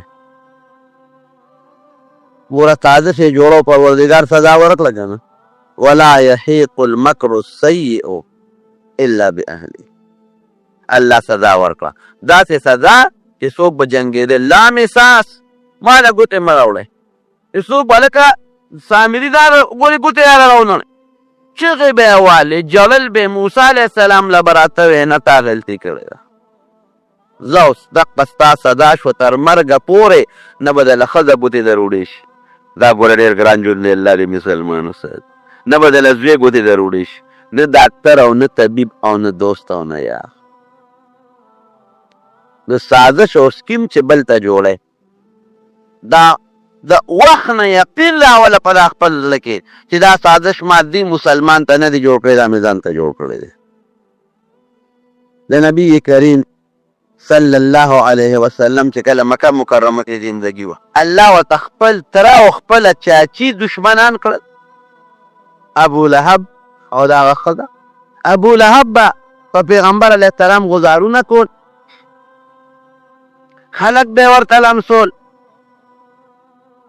او د ابو لهب چې کومه ښځه وه د پیغمبر علیه السلام چاچي وه تره ښځه هغې به څه کول هغې به غنې راوړې او پیغمبر علیه السلام ته یې پیلارو کې اچول اوف د شیطانې هم یو حد یي که نه غنې به یې راوړلې وی به دا زما دا کاروبار شو یو ځل تللی و د مینا په میدان کې زوزان را جمع کړي ځنې چې راوړم او نبي علیه السلام ته په دا کوڅه کې واچو چې دې سهار وختي یا غرمه راپاسې و راځي چې دا غنې په دا خپو کې ننوځي دا کوڅه ورته د غنو ډکه کړه غټ ګېډې یې د زوزانو او د غنو وتړه او پلی ترې راته وکړه اوس هم که ستاسو خیال وي بعضې خلک پن په سر وړي او بعض انسان یې شاته راواچي او په دې اوږو باندې پړی راواړی دلته کې هغه پړی نیولي ځان پسې شاته کړي نو دې د زوزانو هغه پیټې یو سړي ته وایي چې د اوچت که راشه نو یو غټه تیږه وه په هغې د پاسې هغه پن کېښوده او کلک یې تړلی دی او د هغه چې په کومه تیږه د پاسه د زوزانو هغه پن ایښودی دی نو بل طرف ته ورته دا ودرېده او هغه پل یې راواغېسته او دلته کې یې غوټه ورکړه او د لاس کې ونیوه چې زور اوس ولګومه چې دا د زوزانو دا کمپیټر دا پن چې دا د شاته روان او چې څنګه یې زور لګاو نو هغه پن د هغه تیږې نه پورې غاړه پرېوت دا ته بل طرف ته و پن پورې غاړه پرېوت هغه پلی دې مرۍ ته هغې تېزندي شو چې دې څونه زور کو هغه پن به شاته ته هغې کې د پروردګار څه وویستل مردانه شو قرآن حکیم کې الله فرمایي وامرأته حمالة الحطب فی جیرها حبل من مسد. کم پړی چې په دې لاس اودلی و، پړی جوړ کړی و چې په دې به زه د زوزانو پیټې راوړم، او د نبی کریم صلی الله علیه وسلم د پیغمبر علیه السلام مبارک پوته به دا زوزان او دا غنی چوم. الله پاک هغه پړی کې د پیغمبر علیه السلام د تکلیف دپاره جوړ کړه او هغه د هغې د تېزندۍ ذریعه وګرځېدله. سکیم او سازش په بلکل نه جوړه وی ورونو. ګوره دا به نه وی چې دا سکیم او سازش به جوړ کړم د مسلمان ته دې به په چا عمل کړم، د ده مال به په چا برباد کړم، د ده بچي به په چا برباد کړم، د ده عزت به په چا واخلم. دا به بلکل نه کې، دا ډېره خطرناکه ګناه ده. او که ته وی د دې نه څوک خبرېږي نه، چاته څه پته لګي. دا لکه یو سوال دا دي، اکثر دا سازشیان او سکیمونو والا دقه لوبه کوي، هغې وی دې نه څوک څه خبر شو. نه مې کواشي دی نقصان رسوي، دې نه څوک څه خبرېږي. نو که بل ته څوک نه خبرېږي نو الله خو خبرېږي که الله نه یې کوم ځای پټی. او دا مو وایه چې دې نه څوک نه خبرېږي. نبی کریم صلی الله علیه وسلم فرمایي، د هغه د وینا مطابق درته چې کوم مسلمان د بل مسلمان عیبونه وباسي، هکې عیبونه وباسي، او د بل مسلمان هغه پټ رازونه راښکاره کول غواړي او بل مسلمان ته نقصان رسول غواړي، وایي که دې په خپله کوټه کې په بړستن کې دننه دا کار کوي نو الله به یو وخت داسې راولي چې د ده دا سکیم او دا عیب راښکاره کول به راڅرګند کړي او مخلوق خدا په الله خبر کړي. او قسم د ډېره مو لیدل ګورئ چې بل مسلمان ته هلکه وایي پته یې نه لګي دا فلانکې چا عمل کو، وایي هېڅ پته یې ونه لګېدله. ډېر مرګونه داسې وشي که نه پته یې ونه لګي. او څه موده پس میاشت دوه درې څه موده پس پته ولګي خو هلکه پلانکي په دا مرګ کې شریک و، هلکه دا خو پلانکي کړو. نو بیا زمونږ خلک څه وایي، مړه وایي خبره پټه نه پاتې کېږي، تلویزیون ته به دیوالونو مل وایي، خبره کوم ځای پټه پاتې کېږي، دیوالونو مل وایي. هلکې به دا سوچ نه کوي چې د دې نه خوا نه خبرېږي. او دا سکیم او دا سازش خو د پټ جوړ بلکل به دا نه وی. دا به هلکې وایه چې دا سازش او سکیم جوړوم، الله پې خبردار، او دا الله هغه فرشتې چې د ما نه ګیټ چاپېره تودي په دا ښې اوږه او په دا ګس اوږه مې نستي، هغه پې خبردار. دا پټ نه پاتې کېږي، دا خامخا ښکاره کېږي. نبی کریم صلی الله علیه وسلم خیبر ته لاړ. دا یهودیان ډېر لوی سازشیان دي چې خیبر ته لاړ، د خیبر یهودیانو سازش جوړ کړ. یوې ښځې له څه پیسې میسې ورکړې، وی ته پیغمبر علیه السلام نه ډوډۍ وکړه، او چې کوم څاروی کومه غوښه ورته پخه کې په هغې کې وله زهر واچوه. دا یو سازش. حضور پاک مبارک سره د ملګرو هغه دعوت ته کېنست، غوښه یې راواغېسته، ملګرو هم خوړه، دوی هم خوړه، لږه غوندې نبي علیه السلام خولې مبارکې ته کړه او فوراً یې د خولې نه راوغېسته. ملګرو ته یې دا غوښه مه خورئ، هغوی ته یې ستایب ولې ویې دې کې زهر دی. دا ښځه یې راوغوښته، ویې دې خوره شه، وی تا په دې غوښه کې زهر اچولي دي. وی صاحب تا ته چا الوې؟ وی ما ته دې لوړی الوې کې دا لاس کې مې پرته نه. خو پوه شوه نبي علیه السلام ته خو پته ولګېدله، پوه شوه. ورته یې وی او صاحب ما پکې زهر اچولي. ښځه پوه شوه چې اوس بغیر د رښتیاو نه کار نه کوي. وی ولې دې پکې اچول؟ وی ما هلکې وی که ته دروغجن پیغمبر یې درنه به خلاص شو، او که رښتونی پیغمبر یې تا ته ضرر نشي رسول. یو سازش یې جوړ. ګوره حضور پاک مبارکه هغه ښځه بیا مسلمانه شوه، چې مسلمانه شوه نو معافې کړه. اوس به ته وایې چې ښځې خو سازش هم وکړو او تکلیف هم ورته ونه رسېد. نه، یو صحابي د هغې نه شهید شو د هغه زهرونه. نبي علیه السلام هغه ښځه راوسته، وایي ته خو مسلمان یې، لیکن د الله تعالی قانون دی او زما د قرآن حکم دی، تا له به اوس قصاص در کوم، سزا به در کوم. د هغې صحابي په هغه مرګ کې چې د هغه زهرو د وجې نه وفات شو، هغه ښځه قصاص شو. حضرت یوسف علیه السلام په ټولو ورونو کې خشته او ښکلې مزیدار خوبصورته نبی کریم صلی الله علیه وسلم فرمایي چې کله معراج ته لاړو هلته مې د پیغمبرانو سره ملاقاتونه شو یوسف علیه السلام مې ولید د ټولې دنیا د خلکو نیم حسن پروردګار دله ورکړی دومره ښه شته د روح ورسره بغض او حسد پیدا شو ګوره رون هم پیدا کېږي ګوره نو رون او بیندې جدا وي اکثر د دې مېرمنو رون خامخا یو بل سره لږ غوندې حسد پیدا کېږي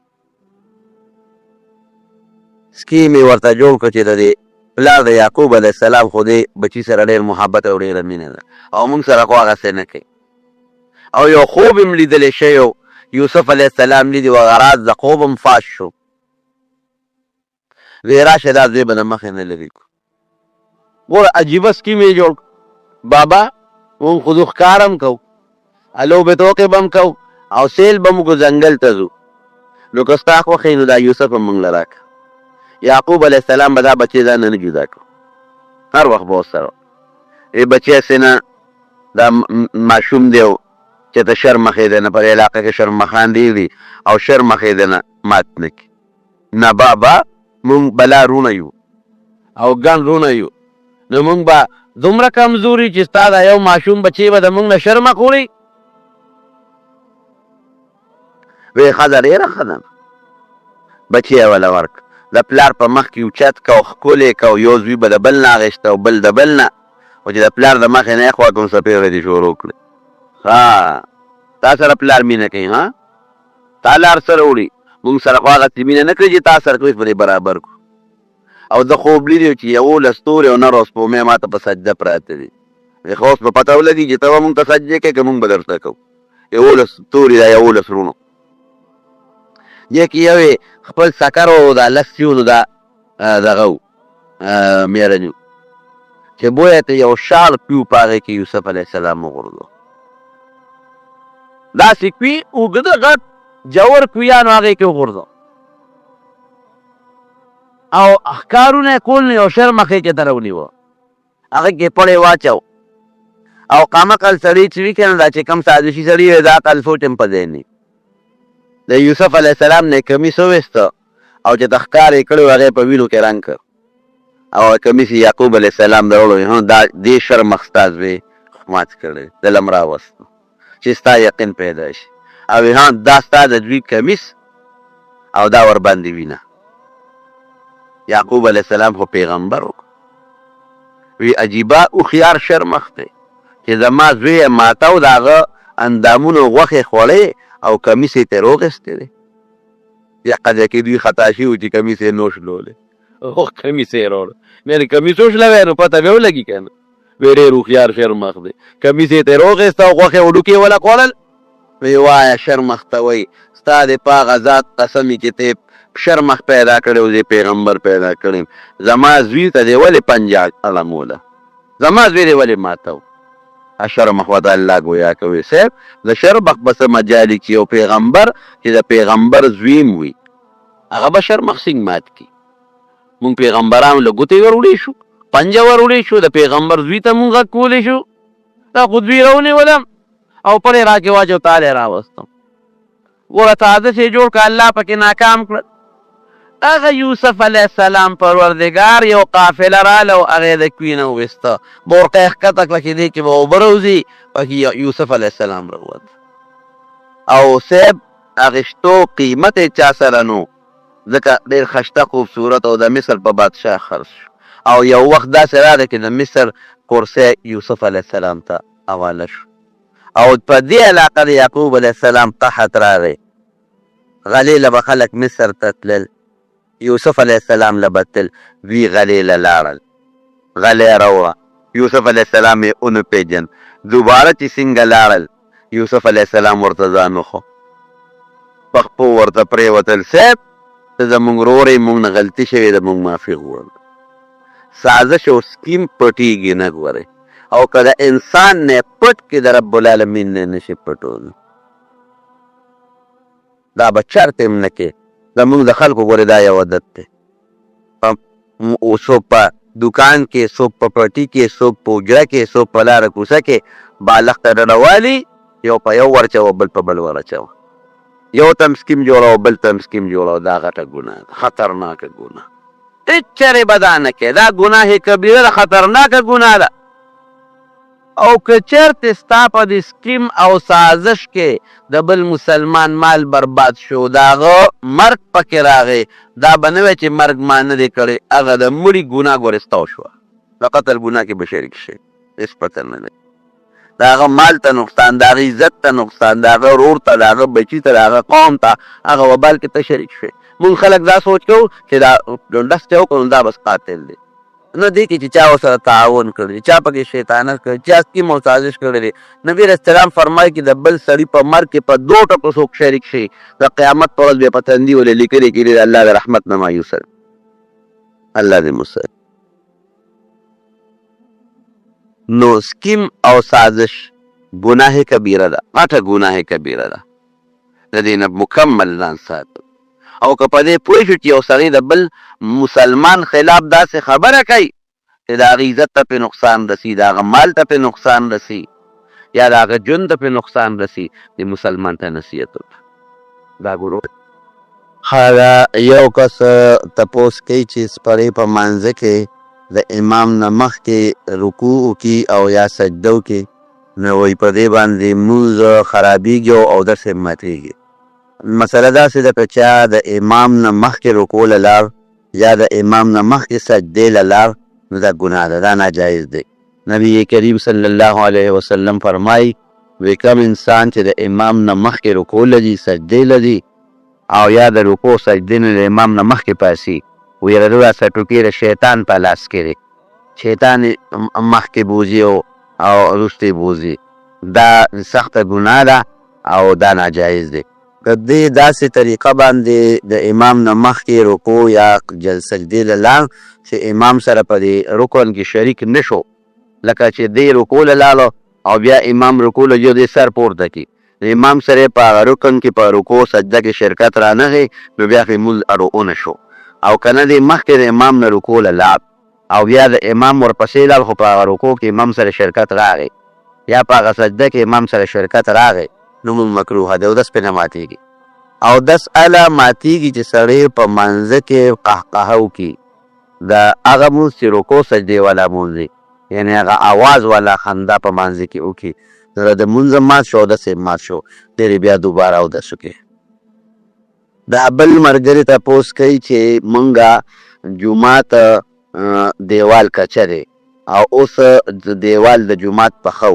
او قبلې طرف ته لار ده نو آیا که مونږ محراب خو لار طرف ته جوړولی نه شو نو که محراب مونږ د جومات نه بار جوړو خو د جومات دیوال بدن نه کوو نو آیا مونږ د محراب د جومات نه بار جوړ کړو چې لار تنګه نه شي او دیوال د جومات دن نه کړو او لار څه ځای پرېږدو دا جایز دي که ناجایز دا ناجایز دی د جومات حصه چې د جومات دپاره وقف شوې ده د بل مقصد دپاره استعمالول دا ناجایز دی او ګناه ده محراب که خامخا لازمه نه ده چې د دیوال نه دي باري بعضې جوماتونو کې داسې محرابونه جوړېږي چې هغه په دیوال کې دن نه دي محراب صرف دیم فایده ده چې د دیوال نه بار راشي نو یو سب بچت پکې راشي او دیم فایده ده چې د امام لمانځه ځای مختص او معلوم وي نو لازمه نه ده چې محراب د خامخا د دیوال نه بار راشي خو د جومات حصه دا وقف کول لارې ته دا ښه خبره نه ده دا بل ملګري تپوس کوي چې بعضې ښځې